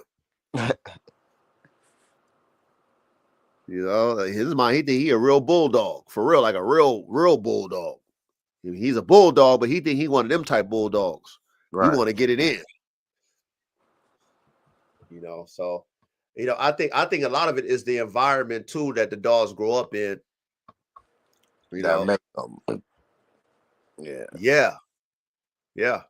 You know, like you'll have a shy dog that might be shy to you, but it get around the pack and it's dominant. Right. You like, damn, why you act all shy over here? But then when you amongst other dogs, you think you King Kong. Just it's just the environment. Yeah. Yeah, if you raise hunting dogs, you're already hip to that. What he was talking about with the noise, then your pups are conditioned to that, so that they're not gun shy. Smacking the thing on the floor. Yeah. Yeah. Like you would shoot guns and make noise and stuff around these pups before they're old enough to react. Like when their eyes are still closed. So that it's just normal. Like they don't even react to noise. Right. Yep. But I mean that's a function in those type of dogs. That's a function, you know. Yeah, but like you said, you're conditioning the dogs early so that it, like you said, when those noise happen, they understand. Okay, this is cool because, like you were saying, when my puppies, they only know a certain environment. They only hear a certain type of noises. So those noises that they're used to, it doesn't startle them. You know what I mean? Like I'll come in and I'll open the door real quick to where I keep them at, and they'll be, you know what I'm saying? Over on that hype because they done heard that door before. So in their mind, they're like, okay, the door's open. Oh shit, who is it? Let me act like I'm gonna do something. But then, banging on the damn carpet outside, they never heard no banging noise like that. They're like, oh shit, I ain't never heard that noise before. And for me to break them, like you were saying, I got to keep putting them in those environments and introducing them to noises so that they can understand, hey, you're not going to die from hearing that damn noise. That you're not going to get hurt. You're okay. They just got to adapt. Yeah, got to adapt. Definitely got to adapt, man. Precondition them to whatever environment they're going to be in. I mean, if they're going to be in a nice, quiet, mellow place, then that's how they should be raised. But if they're going to be in an industrial place or a lot of gunfire or screaming and hollering, they need to be exposed to that. Yeah, I wanted to ask a question revolving around that top dog DNA top tier shit. Like, I might have asked this back of mad videos before. I don't know. I don't remember. But what happens to the straws that those old time when those cryo what you put the joint in, those little freezers, the cryo freezer? Yeah, cryo chamber. Yeah, when the veterinarian hospitals first got those, and all those people wanted to save their top DNA in those little freezers, and those people passed away. What happens to that stuff? Do the veterinarians got that now? That's their shit, or they dump it? You know that. Well, but they might not know what they got. Like, you know what I'm saying? They just they know what they got. Some of them. They know what they got because when you with a clinic, you got to put the breed. You know what I'm saying? Like they know the breed of the dog. They know what they got. They might have swapped that shit out already anyway. They probably sold it. Shit. Or they used it. That's the plus that if you have a clinic, that's the plus for that clinic, right? You make your yearly fee, $100 a year. And if somebody pass on or they don't pay their payment, you got their DNA and you can sell it. Oh shit, it's a or use it. Win-lose. Damn. Yeah. Or you can use it for your program. You got all kind of breeds. Shit. You can cook up all kind of dogs. Facts. Damn, man. I'm gonna make sure I put that shit in my will. You know what I'm saying? That's what you gotta do. Nah, real. So I can pass it on to my son, and he can pass it on to his whoever. You know, they just pass them genetics on. You never know when you might want to cook with it. Yeah. Nah. Or if I do what I'm supposed to do, you be able to sell the shit. You know what I'm saying? If I'm done and you don't want to do the dogs, but cats know I got the DNA. Shoot, they can holler at you like, hey man, let me. You know what I mean? Hey, shit, you don't want to DNA? Let me buy them. I'll buy them off you. That's shit. The only way to give it away. That's the only you give it in a great price, and you ain't dealing with dogs no more. But I wouldn't do it. I got something that come up. You was talking about your dogs. How come you're not, or maybe you are, but I haven't heard you talk about creating a line of AK. Like, since he's the only one of his specimen, why isn't he establishing his own bloodline? So Good question. Yeah. So I do have that cook up on. Okay, so I do have online. So I have an XL, a double XL coming out, which is himself. Okay, I have the genetic cook up. I got his daughters. I got two of his daughters, two of his biggest daughters, and I plan on creating. I plan on creating a double XL version of himself because I know he produces himself, and I'm gonna take him to his daughter. So I got that cook up, but I also have his band dog version. I also have his bull herder. You know what I'm saying? So I do have that in the works. You know what I'm saying? So I do have that cook up. I just haven't cooked it up yet because if I do cook that up, I need a certain price tag for that. You know what I'm saying? And when it comes to the pit bull, I'm talking about. Yeah, I get that too, because that would be some work, but that'd be some. I mean, you can reproduce that purebred. Now you're really, and then that's what I'm talking about is replicating him, not, you know what I mean, not taking advantage of his genes and making other dogs. They're just doing that. I'm talking about if he's the only one, you should almost establish a line of him. Yep, like replicate him and his phenotype. Yeah. No, I got the recipe already. I got him. I got two of his daughters. They his biggest daughters, and those are ones I'm gonna inbreed them to his daughters, and I'm gonna replicate him. That's gonna be what I call the double XL pit bull AK-47 chopper. So those are gonna be him. But like I was saying, I need to get a certain ticket for those, so the public ain't they're not ready to pay for what I want to cook those up. So what I did already is I already got AK semen on ice. I'm gonna probably, soon I'm probably going to store a whole bunch more, but I can always cook them to something in the future to keep him going. You know what I'm saying, and to replicate him. But I just haven't done that because I know that the market ain't gonna pay me what I want right now. So I gotta wait. Damn, you gotta make. It would be nice if you could just flush out one egg and fertilize it. You know what I mean? Make one pup to further your generation, not have a litter. I know. Wouldn't that be nice? That'd be so easy. You can do that. You might have to try to get you can even do that with version AK out of a new. Say that again, Ray? Like a triple version AK. If he could throw that, I need to see what the double version is first. I think the double version is going to be crazy. Because I mean, you're ready. You see, I showed y'all Draco. Ready? I just showed y'all Draco. Nah, them shits is big, but I mean like a bigger version of him, like to be the new freak of nature. Man, I think that'd be too. To me, honestly, I think that'd be too crazy. You know what I mean? Like, because AK is a freak, man. Like, but you'll be the only really one want a bigger dog.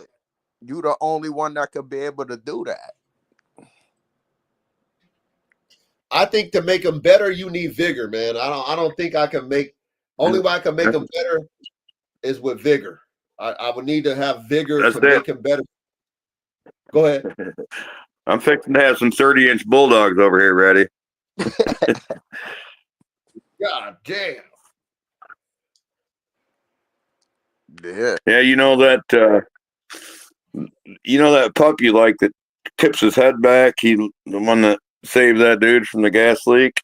Yeah. That pup's 7 months old now. He's dominating a 2.5-year-old bully. Damn. He says he can fit his whole head in his mouth. But he's 30 inches. He's 30 inches at 7 months. God damn. Wow. Yeah. So my Dane's gonna throw pups bigger than him. Damn. Oh my goodness. Shit, that get over 30 inches, man. Shit. So well, my Dane's 33 at the shoulders. So on his hind leg, what is he about? 6'4"? I'm not sure. I don't let my dog stand on me or jump on me, put their feet on me. I don't let my dogs lick me. I pet my dogs, make them behave like, I don't let them get all stupid and jump around, knock kids over, and get dirt on people and slobber and shit. Or me. And I don't want to get all cleaned up to go out and have dogs slobber all over me by the time I get out the door. Shit, I stood my dog up. He almost about my height when I stand him all the way up. He almost there, 6 feet.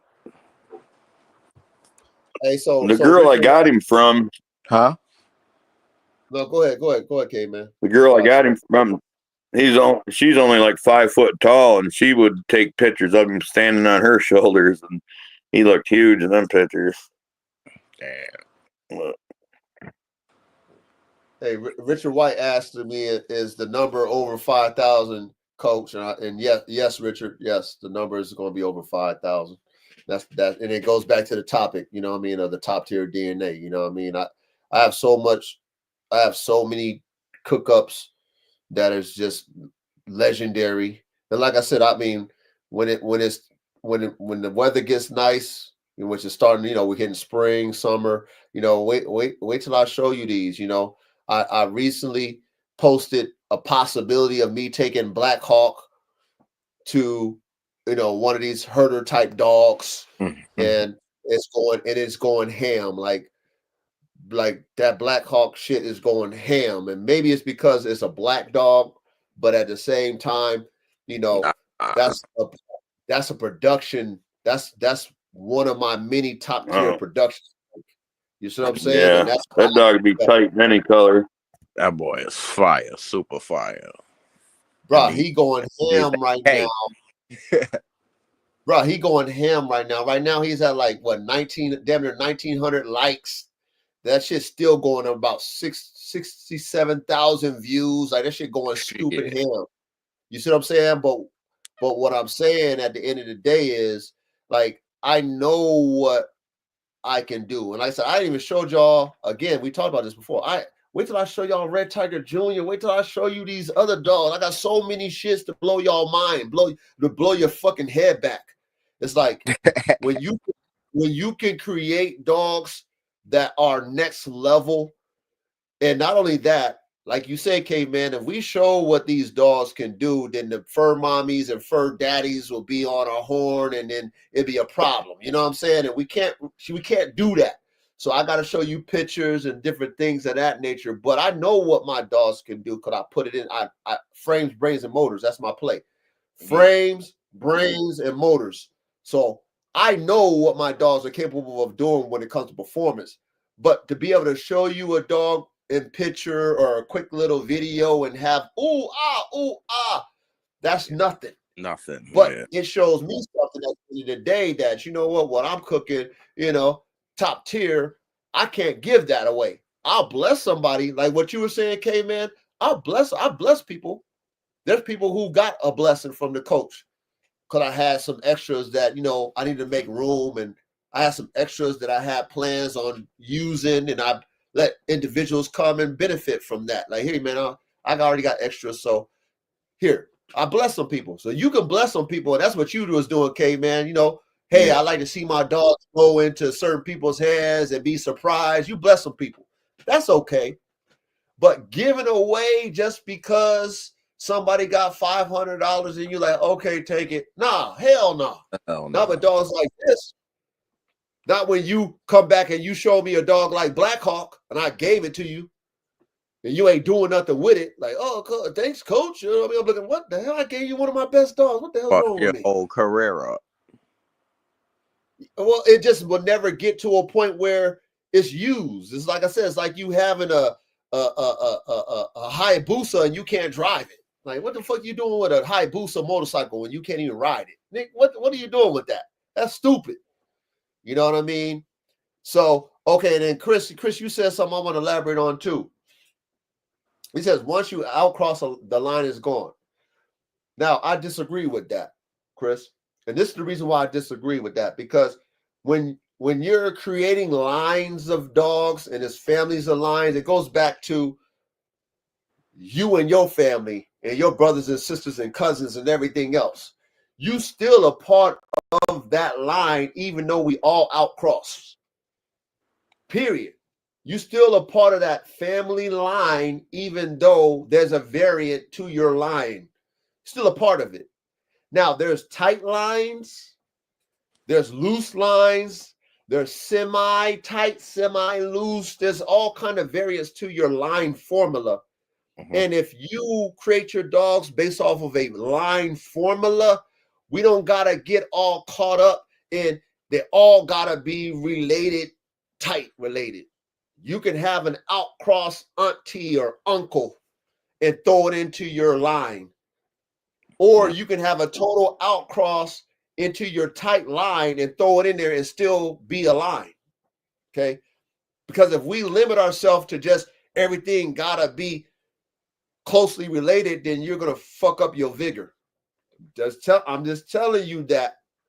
And like I said, I've learned that. I'm only speaking from my experience. I've learned that because I've created dogs using crosses. I've done line breeding. I rarely do inbreeding. I've done probably my first real true inbreeding. What I mean by that, brother and sister. I did that recently with Shaka in Africa because that was the last of their blood. That's the last of it. So I wanted to compound that as much as possible. And you know what I kept? I was hoping to get a male, but I wasn't able to keep the male because he had that rectal bullshit. The first time I ever had a rectal issue. I had to put him down. Y'all remember that if y'all follow me. But I got a female, which I'm grateful for. Okay.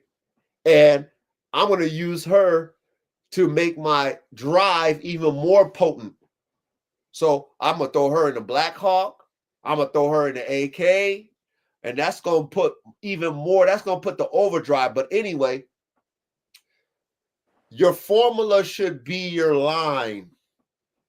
Whatever your formula is, that's going to keep your vigor there and keep your traits as tight as possible, but still have variant because, and like I said, to each their own. I'm just telling y'all how I do. When I see this Formula One Bulldog litter, I didn't breed Red Tiger. I bought him. He's line bred tight. How they bred him. I got his handwritten pedigree. Line bred. Okay. So his genetics is pretty tight. I bred him to a totally different dog, an American Bulldog named Tigress. So there's an outcross. Boom. Even though that outcross is there, I see the variances of Red Tiger's genetics because I know the dogs that's in there.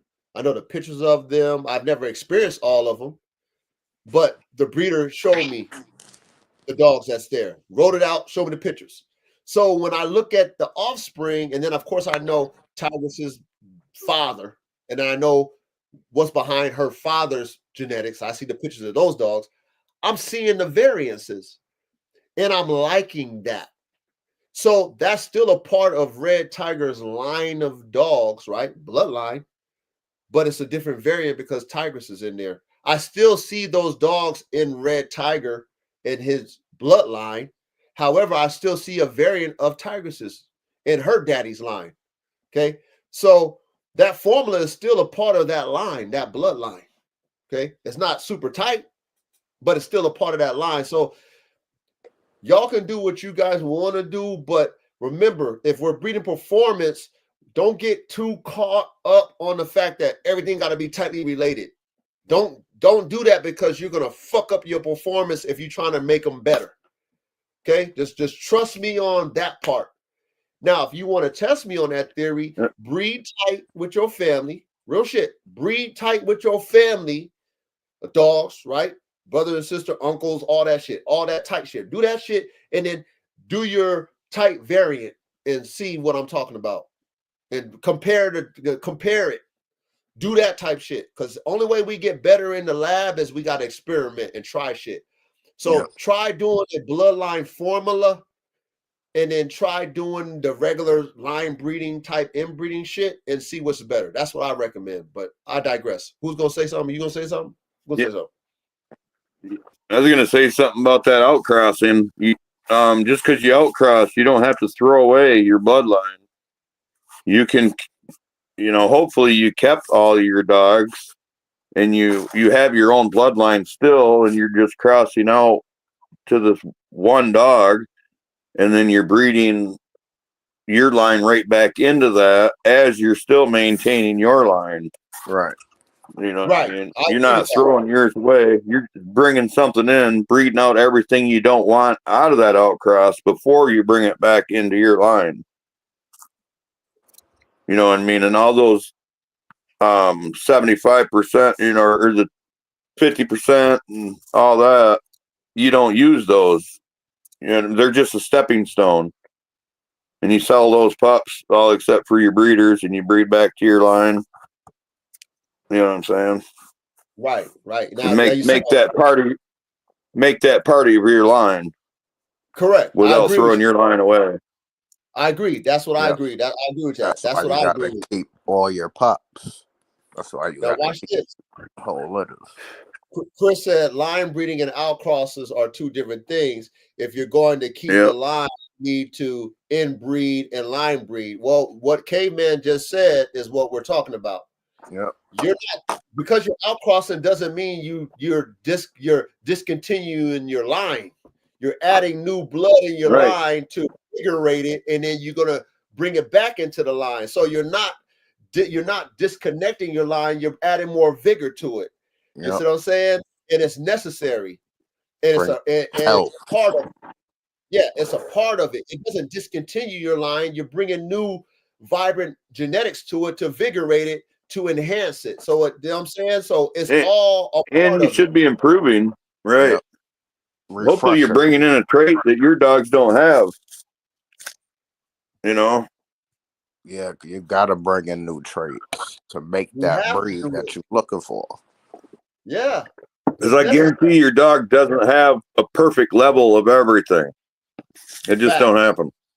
Very, very, very, very seldom you get them 1 in a million dogs, but not gonna your dog's 90.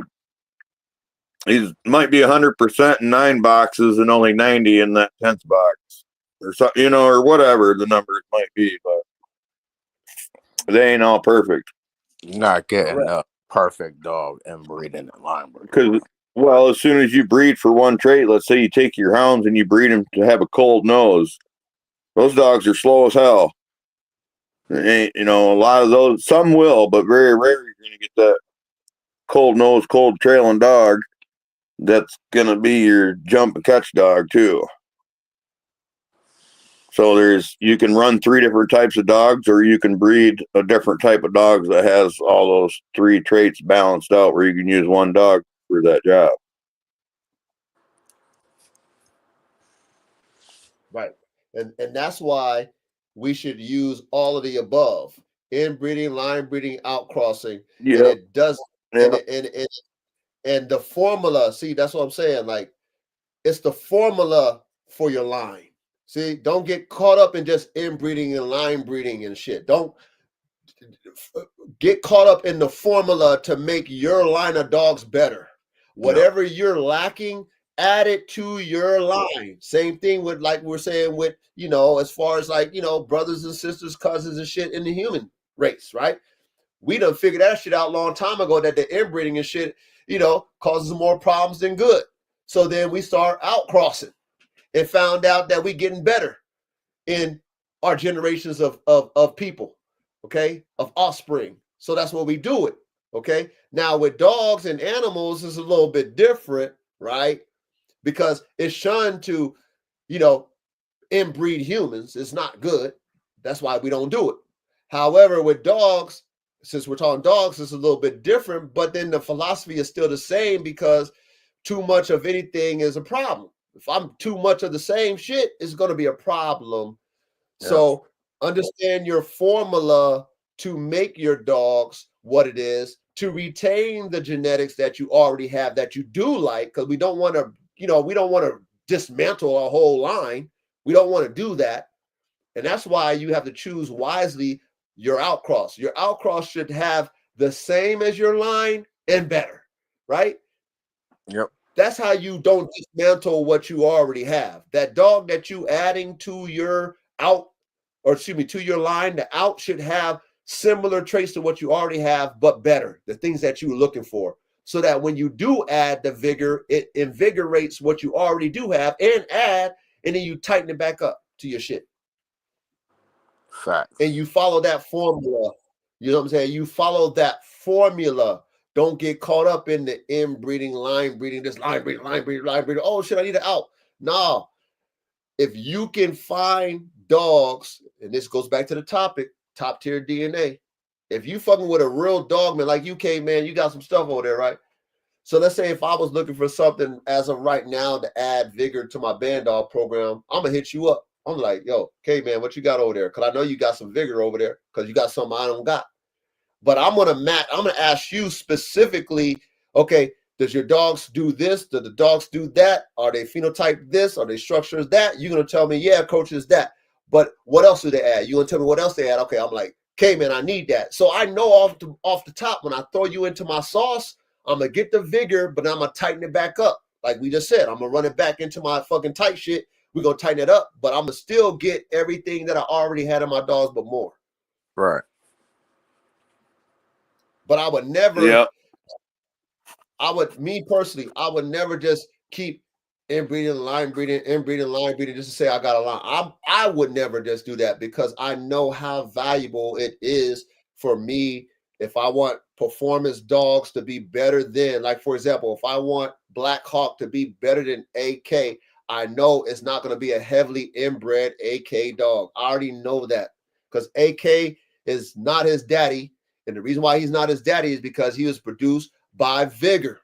Total Outcross produced AK. So if I want dogs like AK, I got to throw AK into dogs that are him, but of different blood if I want vigor. Now, if I want to produce and same shit, just like kind of like, okay, twins of AK, then I'm gonna do the inbreeding until I figure out like, okay, this shit's lesser than. It might look like him, but it ain't him. And with the game dogs, for example, I digress after this, but with the game dogs as example, right? When you only had a limited gene pool, but you only wanted your dogs to be one trick pony, which is just fight in the pit. You know what I'm saying? Them dogs could look like shit, but if they went into the fight, you think, oh shit, this is a fucking, the dad's a 4-time winner, this is a 5-time winner, but all the dog know how to do is fight. It's a piece of shit, everything else, right? Structure wise, but it can fight. So you're like, okay, that dog is great, but then in our mind, we want a complete dog. So just because that dog can fight and bite, but it's dumb as everything else in our mind, we're like, well, that dog is a failure. To me, that dog is dumb as fuck, but it can wreck shit. Well, I don't like a dumbass dog. So you might like it because it's wrecking shit, but I don't like it because it's a fucking stupid dog. But if I'm getting a dog that can wreck better and is smarter and structure is, I know for a fact that's not going to be a heavily inbred dog. I know that. I know it's not going to be a heavily inbred dog that's going to give me that level of dog that's better. Right. Gotta outcross. You'll see that a lot in the bulldog. Even the game bulldogs before they mix the terrier in them, or the game pit bulls that were heavy on the bulldog side. And I think I've even heard Schoolboy talk about dogs like this, but they had dogs back in the day that they could turn loose in the yard. And they got a yard full of chained up game dogs. And they got a male game dog running loose in the yard. And they load the same dog up and take him to the box. And he puts his name down in history. But that's not just a crazy. Right. Roam the yard never caused any problems. Right. See, back in the day, people would match their pets. It wasn't, the dogs weren't like default dogs like that. You know what I mean? They were dogs that fought because, you know what I mean? There was another dog in front of them, and because that's what they were there to do. But they weren't just like loose cannons outside of the box. Yeah. And there's this big myth that fighting a dog makes it mean, where you can't have it around your kids. That's so far from the truth that nobody that says that knows anything about game dog history, because that's where most of the dogs went. Exactly. right in with the kids. After the match, that's where he healed up. Yep. But that's a thinking dog. It goes back to a thinking dog, right?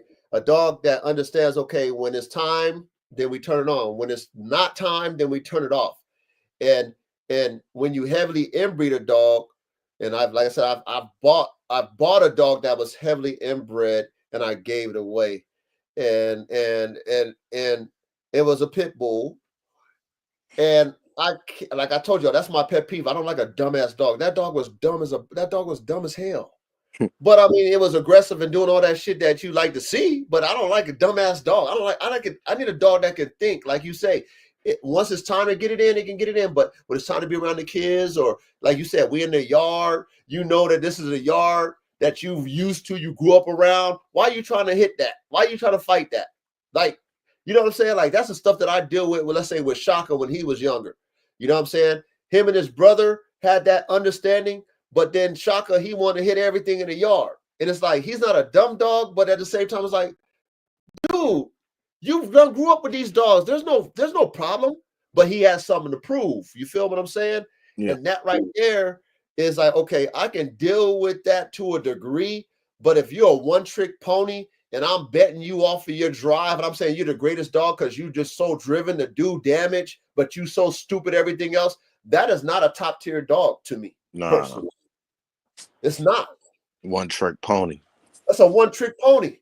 And a lot of people say certain dogs, are great dogs because they only know how to do one thing. And it's like, well, that's not the age that we in right now. And as dogmen that are creating dogs, we need to have a well-rounded dog, which is much harder to do than to make a dog that want to bite and kill shit. Liabilities right there. Super liabilities. Shit. Super liabilities. You know what I'm saying? So, you got to use your, we have to be scientists when it comes to building dogs today. Like, we have way more information now. There's so many different variances of dogs. A lot of dog men did a lot of great work over the years that we can get DNA from. Like, we have so much at our disposal to make super top tier dogs. But at the same time, it boils down to the formulas. That's why, I'd be saying that I'm like the Elon Musk of this high performance dog, because I think like that. I think outside the box. I think like those dogmen who made the dogs that we love today. They're thinking outside of the box. That's why they make the dogs. That's why they have the dogs of today, because they're thinking things that most people don't think about, right? What if I mix this? What if I try that? What if I do that? They're not just saying, okay, the formula that I heard is this, so I'm only going to breed to this because that's what everybody else said. No, they're over there doing what created formulas of the past that we love today. They're doing that. And us as dog men and dog women, we should always think that way. Now, are we going to be right all the time? Hell no. We're probably going to be wrong more than we've been right. But how will we know if we ain't in the lab cooking? How will we know? You got to do it. You got to get that experience. Right? Like these curs that they say are curs and they would never breed, but let's say certain OGs have these curs and they breed them, and then these curs produce champions and shit. But imagine if you follow what people tell you, oh, throw that cur in the trash, I would never breed that. And then that person who took that cur that you threw in the trash and bred it and bred nothing but champions, then what you saying then? Facts. What you saying? You say, oh, I still would never do that. Well, you the dumbass motherfucker then, because you got to trust the genetics. Yep. There's levels to the cur. There's levels to the cur. I'm going to say this. You know how they cloning dogs now? You can clone an animal or a dog, but that spirit is not in that damn clone. That's you not the understand same. What I'm saying? Yeah. That's not the same dog. There could be reasons that a person's not picking up on that dog curd out also. Like that dog could have a major problem inside or something. Or you just never know what, you know what I mean? Without a medical exam. Because ultimately those dogs curd out because of exhaustion. Yep. Inbred. They weren't feeling no pain, and they have no concept of win or lose. They just didn't have any more left in them. And if you already have something inside you before you start that's robbing all your energy or whatever, or you didn't get a good keep. Like this other dog had a good handler, put him through a good keep, and this dog got put through a trash keep, or was in a bunch of filth or something, and picked up some parasites or some whatever, and just not that's something that people don't realize went on. They think all the dogs were represented equally. And that's shit about them dogs. It's not like that at all. It's not like that at all. You give 10 of us a dog and tell us to put it in the keep and bring it to a competition, those dogs are not all going to show up in equal condition. I agree. You just have to trust you got to trust the DNA. If you cooked up top tier DNA and you got a litter of puppies and every puppy is different and every puppy's spirit is different and every puppy's how they were raised, dog was different. Okay. It's like they say the old saying, you can't judge a book by its cover. That's one. But then not everybody knows how to cook up top tier dogs. That's why there's certain dogmen who know how to make dogs, who have legendary dogs, and there's certain dogmen that always make mistakes and they can't make them. Even though they might buy these dogs, they don't know how to pair them. They don't have the vision to cook them up. They don't understand vigor. They don't understand these things, right? Or like I said, they'll take a dog that's a cur or whatever, might not show you something and never breed it, but don't trust the DNA, and then throw it in the trash. And then somebody else get that trash, breed it, and make better dogs than you ever made in your life. These are the things that, when it comes to the DNA, right? You might even have a dog, real shit. You might have a dog that is a piece of shit, but you just kept it and it got accidentally bred. Like, this is real shit that happens. Yeah. And then the puppies come out the puppies blow your mind. The puppies like, what the? Yeah. You be like, what the fuck? No way. This accidental breeding produced me my best dog. Like, that's why we got to be scientists to this shit. Like, we have to say, okay, let's try it. Let's try it. The best performer may not be the best producer. Understand when I stress that to you guys. AK could be the super freak, but don't produce nothing like himself or even better. Now what? Now what? Okay, well, shit. I mean, AK is a great dog, but he ain't giving me dogs like him, or he's not even giving me better. So then what is he to me but a great dog? For me as a breeder, he ain't shit but a great dog. I can't lift him up and praise him other than the fact that, oh, he's a great dog or whatever. Maybe I use him for hunting pigs and shit. Okay, he's a great pig hunter, but I can never get no damn dog off him that's like him or better. So he didn't do me no good as far as just, you know what I'm saying? Like, he didn't do me any good other than just doing his job hunting pigs. I could never get no dogs off of him. So for me as somebody who cook up dogs, that doesn't do any good for my program. Nah. You can do it. You just have to go to the next generation, and probably with at least one more breeding with a different, you know what I mean, multiple matings. Yeah, where you can do the second generation of either back to him or half brother, half sister or something. But what you're talking about, because what's happening is when go ahead, somebody K-Man. what? Go ahead, K-Man. Go ahead. Oh, what's happening when you have those dogs like that with that hybrid vigor and they don't produce what they are, is because their dominant gene is going one way and their recessive gene is going another way. Plus, you got the complication of recombination also.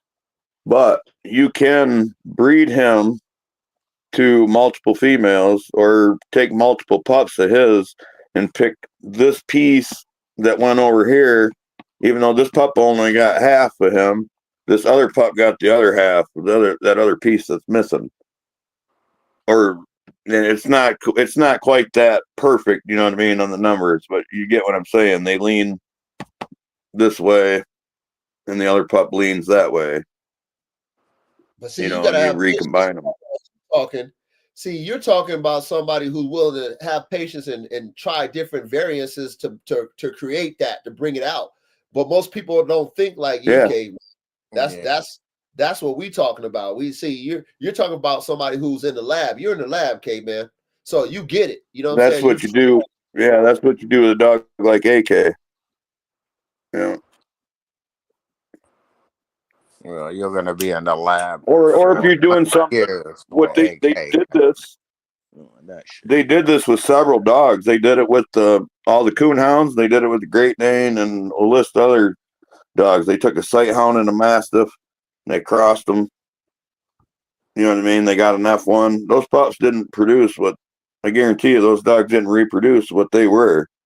They reproduced all these variants, and then you have to line breed those variants, even if you got to recombine the traits from, you know, they split up, went to do two different pups, and you got to mix those pups back together to get those two traits, because none of the pups got both of them. Right. So you got to do an inbreeding. You know what I mean? Yeah. It doesn't have to be if you use enough dogs. Like if you used him to, so let's say 6 females, you could breed those pups together. There's always a half, you know what I mean? You're never like inbreeding full brother, full sister. There's always a half brother or a second cousin or something like that. And you can even go, you know, stay your 3 generations apart, rotating. And always, you know, always selecting towards him, everything half him or more, but nothing inbred. Right. You know, because you got 6 different variants. Yeah, you can still keep enough vigor in there too. Yep. Yeah. Yeah, and you can do shit just as simple as if you got a line of dogs, breed 2 different colored dogs together, just to have that diversity, even on that level, just so you're not narrowing shit down, bottlenecking shit. Don't breed 2 brindles, breed a brindle to a fawn, you know, or whatever you got. Hey, chat. That's real shit. The game that y'all getting when it comes to cook-ups and just possibilities, like in the classroom over here, like you're not getting this type of talk nowhere else, man. You know, where we talking about real in-depth cooking stuff that you guys can, you know, use your imagination but have direction. You know what I'm saying? Like that's the type of information y'all getting over here. You know what I'm saying? Like we encourage you to think outside the box, but there's a rhyme to our reason. You know, we're not freestyling. Like what Caveman is telling you is not a freestyle.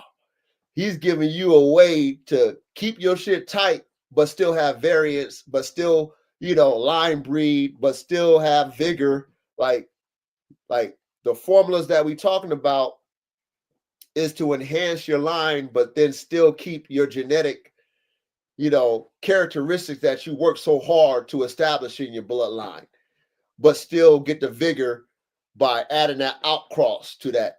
And you know, I already gave Schoolboy his props because you know he's writing a book about breeding, but you know, he talks about when you outcross, you ain't got to destroy your line by outcrossing to just anything. Make sure you outcross to something that has the same as what you already have, but have greater. You know what I'm saying? And that's true. Okay, that is true. That's how you can still maintain what you work so hard for, but still that vigor that you want to enhance your line without having to get too crazy inbreeding and line breeding at the same time.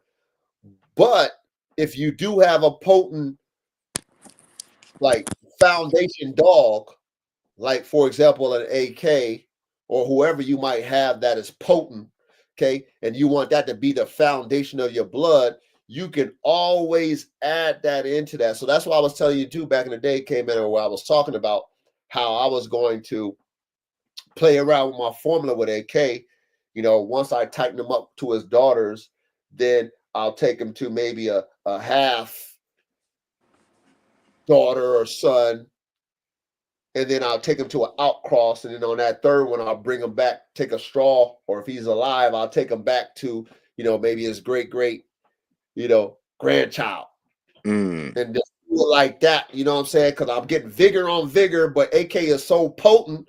Once I take him back to that third generation, it's going to just emphasize him even into it more. But I'm getting all these new variances, you know what I'm saying? Because I know anything I put a seed into he's gonna dominate it. You see what I'm saying? So I can add all kind of vigor to my shit and know when I throw it back to that third, that 1, 2, and 3, AK back to his great grandchild, pow, he gonna dominate that shit.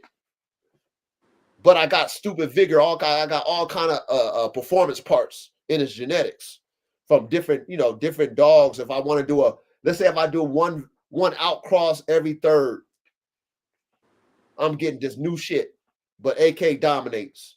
But you got to have a dog that will dominate when you throw him back into it. Right. You know, that's what you have if you want to do it that way. Now, it's still an experiment, but that's my vision. You know what I'm saying? Like, I'm just going to throw him in every third if I want to keep him, you know, relevant for as long as I can. And my goal is to really have, you know, 100 straws off him before he pass away. That's what I want to have. Nah, so I can keep it going. So imagine somebody, watch this. Imagine, you know how you know, with the game dogs, they always talk about certain dogs, you know, Eli dog, Mayday dog. Imagine if Victor had Mayday straws right now and kept doing every third Mayday, like what the fuck? You know how much them dogs would be worth? Shit. He probably sell them dogs for 100,000. Right now. Get that shit too. With the popularity of Mayday, if he had a direct Mayday son, daughter breeding direct, 100,000 a puppy. Probably. Yeah, I mean, easy. So, especially if it's producing. Yeah. So, you know, we have to think like that. And that's why with the topic tonight, you know, don't give away your top tier DNA. You can bless somebody. I'm not saying when you bless somebody, you're not giving away, you blessing them. So if you want to bless somebody with some stuff, by all means, bless them. But to the public who just want something, but you know, you by default just okay here, boy, man, don't do that. That's crazy. You know what I mean? Keep that on ice. Breed for yourself. We're not at that point where Caveman said we got an egg of a female. We can just breed us what we want. A male and a female, cook it up. You know, boom, got it. That's mine. You know, I ain't got no extras for y'all. But we ain't at that point. So we got to cook up for us and whatever God bless us with, you know, shoot.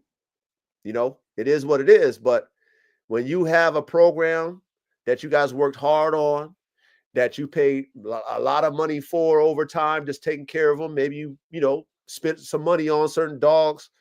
They have all the attributes that you want. They can pass it on. You know that it's going to do what you bred it to do. You know, man, keep that shit in-house. Keep that shit in-house. Bless who you going to bless. Put on who you going to put on, who paid for it. Other than that, don't sell those dogs to the public like that. Don't do that. And that's, like I said, that's why I'm holding back on these herders. Because, you know, the dog world need to catch up. You know, like until somebody show me they cooking up something like that, you know what I mean? I ain't cooking. I'm not going to be the first one to cook it up yet. I got to wait for the dog world to catch up for me to cook that shit up. You know what I'm saying? Because I'm not giving it away. I can't. Nah, you can't. It's valuable. Yeah, it's too exactly. It's too the sauce is too. It's unique. I can't. I know how powerful vigor is. I see it. I see it in my dogs right now. When I'm showing, you know what I mean? God willing, man. You know, so when I show y'all this summer, these dogs, y'all gonna see what I'm talking about. Like I see what these formulas cook. It's like, bro, I can't get that shit away. That ain't crazy. You know what I'm saying? Y'all ain't got the money for that. I can't cook it. I can't cook it for that. You know what I mean? Oh, that shit's cool. It's cool. I know it's cool, but I can't cook it. You know what I mean? And that's the same thing that, let's say, car dealerships do when they be teasing us with all these damn these what they call them, the concept cars that they be showing us. Yep. They show us, oh wow, that's cool, but we ain't seen it come out yet. Nope. But they know the world ain't ready for that shit yet. You know what I'm saying? It's cool, but y'all ain't ready for that shit. Cause that shit gonna cost probably like $200,000. So, and before I close out, if you guys got good dogs that you guys like, males, and that you feel that's valuable to your program, make sure you go find you a clinic, fertility clinic, and go ahead and collect some straws off your dogs. If you got dogs that you like, that you want to keep around for years to come, even though they might not be here in the physical, make sure y'all go get some straws, collect it. It's like, my clinic charged me $100 a year. It's like $300, $375 for 3 straws, an extra $75 for, if they pull more semen where they can get, more than 3 straws, they charge you $75 per straw, but it's $100 a year. $375 for the pool, 3 straws. Do that, because you never know when, your dog that you love so much that's, top tier might not be here no longer. Right. Anything can happen. I mean, anything. I'm a idea. witness to that. Yep. Got me thinking now. I'm a I don't witness. usually do that. No. This Dane is exceptional, and it's crazy. He doesn't dominate the breeding at all, except on temperament. Like the puppies come out looking like the mothers, and they come out with the mother's color. He's a black mantle, and he must carry every recessive trait out there, because he's throwing chocolate pups and blue pups, depending on what you breed him to. Yeah, it's crazy shit. I recommend you doing that. I mean, ever since I've done it, like I got all my shit. You know what I mean? Some dogs I wish I was able to get. Yeah, I hear you. Being a plant breeder, I've got a different philosophy. I'm always trying to make it better and, going farther forward. But he's an exception in the fact that he doesn't dominate the breed. And that's something I don't hear people talk about a lot. You hear them talk about prepotency, a dog that, reproduces theirself very well. They're prepotent in the mix. But they don't talk about dogs like this that can be used that are non-potent. It's like a ghost. You can breed to this dog, and this dog doesn't really influence your phenotype that much. But what you were saying, though, he influences it in his temperament, so he does. It's just to a different degree. You just saying, yeah, that's the only thing I'm noticing so far. And hopefully he's going to throw the insulin growth factor and make some big dogs. But like in the phenotype, you don't see much of him. And like I said, he's a black mantle. I bred him to a black mantle, and he threw blue pups. And I bred him to that chocolate Doberman, and he threw chocolate pups and fawn pups out of her. Which the colors are coming from the females, but obviously he's carrying those dilute genes, both red and black. Yep. Yeah, and my bully pups look like purebred pit bulls. And Doberman pups look like Dobermans. Wow. That's crazy. Yeah, that's crazy. So Caveman, being that you do plants and stuff, you don't you keep your original seeds too? Or your original plants? Yes. Isn't that how Okay. I don't know. I don't keep clones. No, No, I I didn't say don't keep clones. I'm clones. talking about your seeds. I'm talking about your seeds. I didn't say clones. I say your seeds. Well, Don't you okay. keep your Yeah, I keep. Sure, I keep my seed stock as far back as I can, but I reproduce a new generation every year. but you still got the I'm foundation of doing. those seeds. No, but I have the F2s. I don't have the F1s anymore. I used them all up. Okay, gotcha. So But with the dog, I've got that's F2s, how. F3s, F4s, F5. So with the dogs, that's what I'm saying. Think of your dogs like your seeds. Like I said, I wish I was Yep. onto this earlier because I have some OG dogs that I wish I still had their seed. Like I wish I could still add them to the mix. You know what I'm saying? The non-watered down version. I wish. But Yeah. I I corrected it. I hear that. Yeah, but from my experience, what I've done to avoid that issue is I'm trying to keep a yard full of those mixes now while the dog's alive. Like those straws that I would be using, I'm like trying to have a closed yard, bringing the females in as fast as I can. You know what I mean? To the start, Got you. so that you know what I mean. I'm using what I would have done with those straws. I do it before the dog's dead. Got you. No, I hear you. You I'm just talking okay, about the man? process. It's like the throwback J's. You feel me? It's like the Jordan ones. You know what I mean? It's like when you really in tune with your genetics. If I can go back into my cabinet and be like, man, I got a 1999. This dog in 1999 was the shit. I'm gonna throw this 1999 into this 2028. To bring those retros back with a different color, like how they do with the shoes and shit, and how they did with the Stingray, you know what I mean? With the Corvette, they do that new with the old school Stingray look. That's what I'm talking about with the dogs that you can do if you have your old straws of all your classics, or if you got a legendary dog like how we mentioned with Mayday, and it's so popular and people want direct Mayday and they'll pay for that shit. Just imagine how much money you can get off of a dog you bring back that you made famous. Like I said, if I made AK famous and his offspring, and people was like, damn, coach, when you gonna bring a Mayday back or AK back? And I bring them back direct, they're gonna pay me top tier money for that shit. Top tier. Hell yeah. Yeah, I don't know. See, I'm from before that time, and also I'm kind of a purist.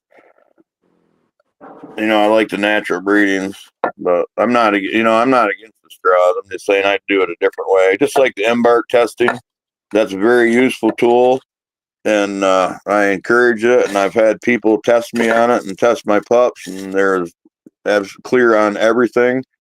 But we've been doing this, testing dogs our own, which is the foolproof way. We're better than embark on how we test our dogs, and been doing it for 10,000 years at least before embark got here.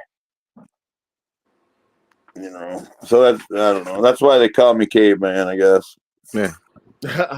I'd rather have a yard full of dogs than trust someone else with my semen. But no, you can do it, okay, man. Shit, when you get a couple $, go get you a little cryo thing if you don't trust them, man. And, you're doing it with your well, you don't have to do cryo with your seeds, but you're doing it with your plants, so you might as well make it. You got top tier males. I'm just telling you, bro, it's valuable, especially when you're cooking up dogs. And if you got dogs that can give you those genetics that you can reproduce and make better, oh you got. yeah, That's all. yeah, oh yeah. I'm not arguing against it for sure. Yeah, just giving you my spin on it. Yo, caveman. Yeah, man. Yeah, definitely a useful tool. What you doing with that Malinois? What's up? I'm breeding him to that Pioneer Shepherd, and I'm gonna breed him to that Doberman. Oh shit.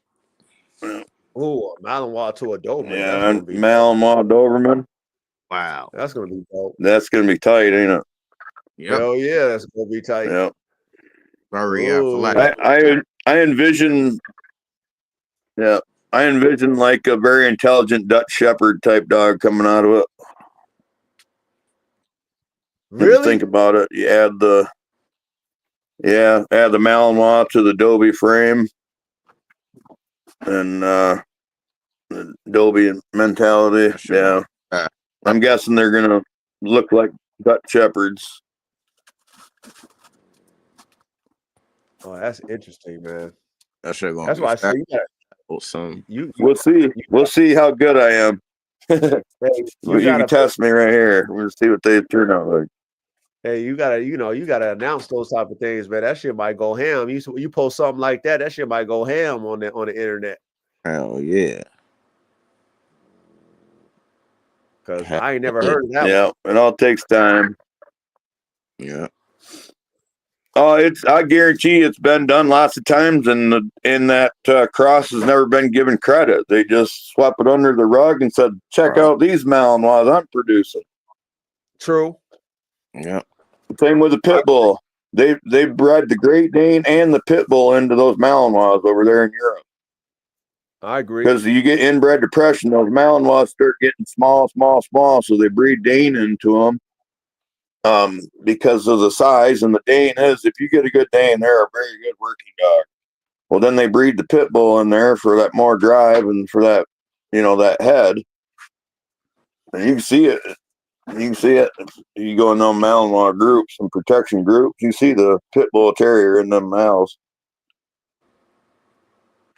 But a lot of that shit's done. They're doing what we're doing, and they're breeding it out. They're trying to stay to a phenotype, which ain't that hard to cover shit up. Right. They're not doing like the breed clubs. They're not operating that way. They're doing a lot of this, and not giving it any credit. But if you listen to the dog trainers and breeders from over in Europe, and they'll tell you, Turkey, the same thing over there. Look at how they mix those dogs up. They're breeding shepherds with mastiffs and Great Danes all kinds of stuff. Making bully cuttas and making Balkadogs and stuff. And wolves, yep. They're doing it on. Look at their dogs. Yeah, I can see it. Who's got? You know what I mean? Who's doing it right? Why are we wanting to import what so-called mutt dogs when we got all these fine purebred dogs over here? Exactly. Facts. Shit. Talking the truth, caveman. But again, people are destroyed for lack of knowledge. It say that in the Bible. You know what I'm saying? So there's a lot of people who talk that don't know how to breed dogs, don't even know how dogs are made. And that's why the cats are overseas. They making better dogs than us. Not necessarily, but the most of them that's have working dogs, they're making better dogs because they cooking dogs up the way it needs to be cooked. They mixing shit. You just don't know they mixing shit, but they mixing shit. You know what I mean? The job. And they doing the job. That's why the most famous name in Gamecocks, Walter Kelso, was not a breeder. He had breeders and handlers that worked for him. He had the money, but all he did was bought winners and took them back to his farm, give them to his handlers, and they just went around and bought all the winners that they could get, brought them to the last winners. And that was it. Wow. That was their recipe. Like begets like. You know what I mean? Yeah. But see how much vigor he was throwing up in his shit, just breeding winners from wherever he gets them. Winner to you know what I mean? That's just straight vigor me up, fill me up with vigor. Thank you very much. And that's why I even said, let's say if I was trying to, make another Secretariat horse, I would have just followed the vigor formula. That's what I would have did. You know what I mean? But that's me. But if we don't have anything else to elaborate on, I think we, beat this subject up. We talked in depth, got a little bit off tangent a little bit, but I mean, not too much. but the moral of this conversation is when you have top tier dog DNA, don't give it away. You know what I'm saying? Breed for yourself, keep that in house, bless a couple of people with it if you want to bless them. Get the money for the dogs, but other than that, don't give it away. You know, if you're in a market that we're in now where, you know, there's a lot of people who got the looky-loo and the window shopper eyes, but they ain't got no money to buy, you know, only cook up for you. You know what I mean? Cook up for your program and don't cook up for the public. Hold off on that shit. You know, wait till it adjusts and stuff like that. Don't be in a rush. And you know, just wait till shit start to adjust. And also, like we were saying, a lot of people are catching on to what we're talking about when it comes to performance dogs. So eventually, you know, what we're talking about, the dogs that we're interested in, more and more people who are really into dogs are going to want. And so eventually, what our vision is, people are going to buy into. I see it coming. Me too. You just got to be patient. But if you got top tier dogs like what we're talking about, you know, cook up for yourself. Don't cook up for the public. Okay, hold off. You know what I mean? They're not ready for them type of dogs anyway. We talking next level dogs. They're not ready for that. The public ain't ready for that right now. Nah. You know, they still want pets, but they don't want their pets to die. Right now, I like this pet, but my pet ain't living to, you know, my pet got health problems. That's what they're dealing with right now. You know what I mean? And they getting tired of that. You know, my pet won't protect me. Anybody can walk up in my house. They're getting tired of that too. Yeah. So just be aware. But y'all got anything else to add before we close out? Nah. I'm good. Okay, man. Salute to everybody in the chat. I appreciate all you guys for showing up in the classroom. Hit the rewind, man. K-Man was dropping some knowledge. Young Ready was dropping some knowledge. You know, man, take a listen. You feel what I'm saying? Go check out CDC Catch Dog, his podcast. Go check out, you know, the different interviews that he got. You know, peep it out. But yeah, man. Go check out NWA course, Kenny Corso, Joe and his podcast. You know, there's a lot of good dog channels out there that y'all can get game from. But, you know, tune in next Thursday for the classroom and we'll cook up a good cook up. But, you know what I mean? We out, man. We love y'all, man. We out, though. Salute chat. Salute coach. Salute man. Salute coach. Young Ready. Chat. I can't read the chat, but no, they see you. They see you, K, man. No, it's all love, man. Thanks for coming. Next Thursday. We out. All right. Peace. Peace.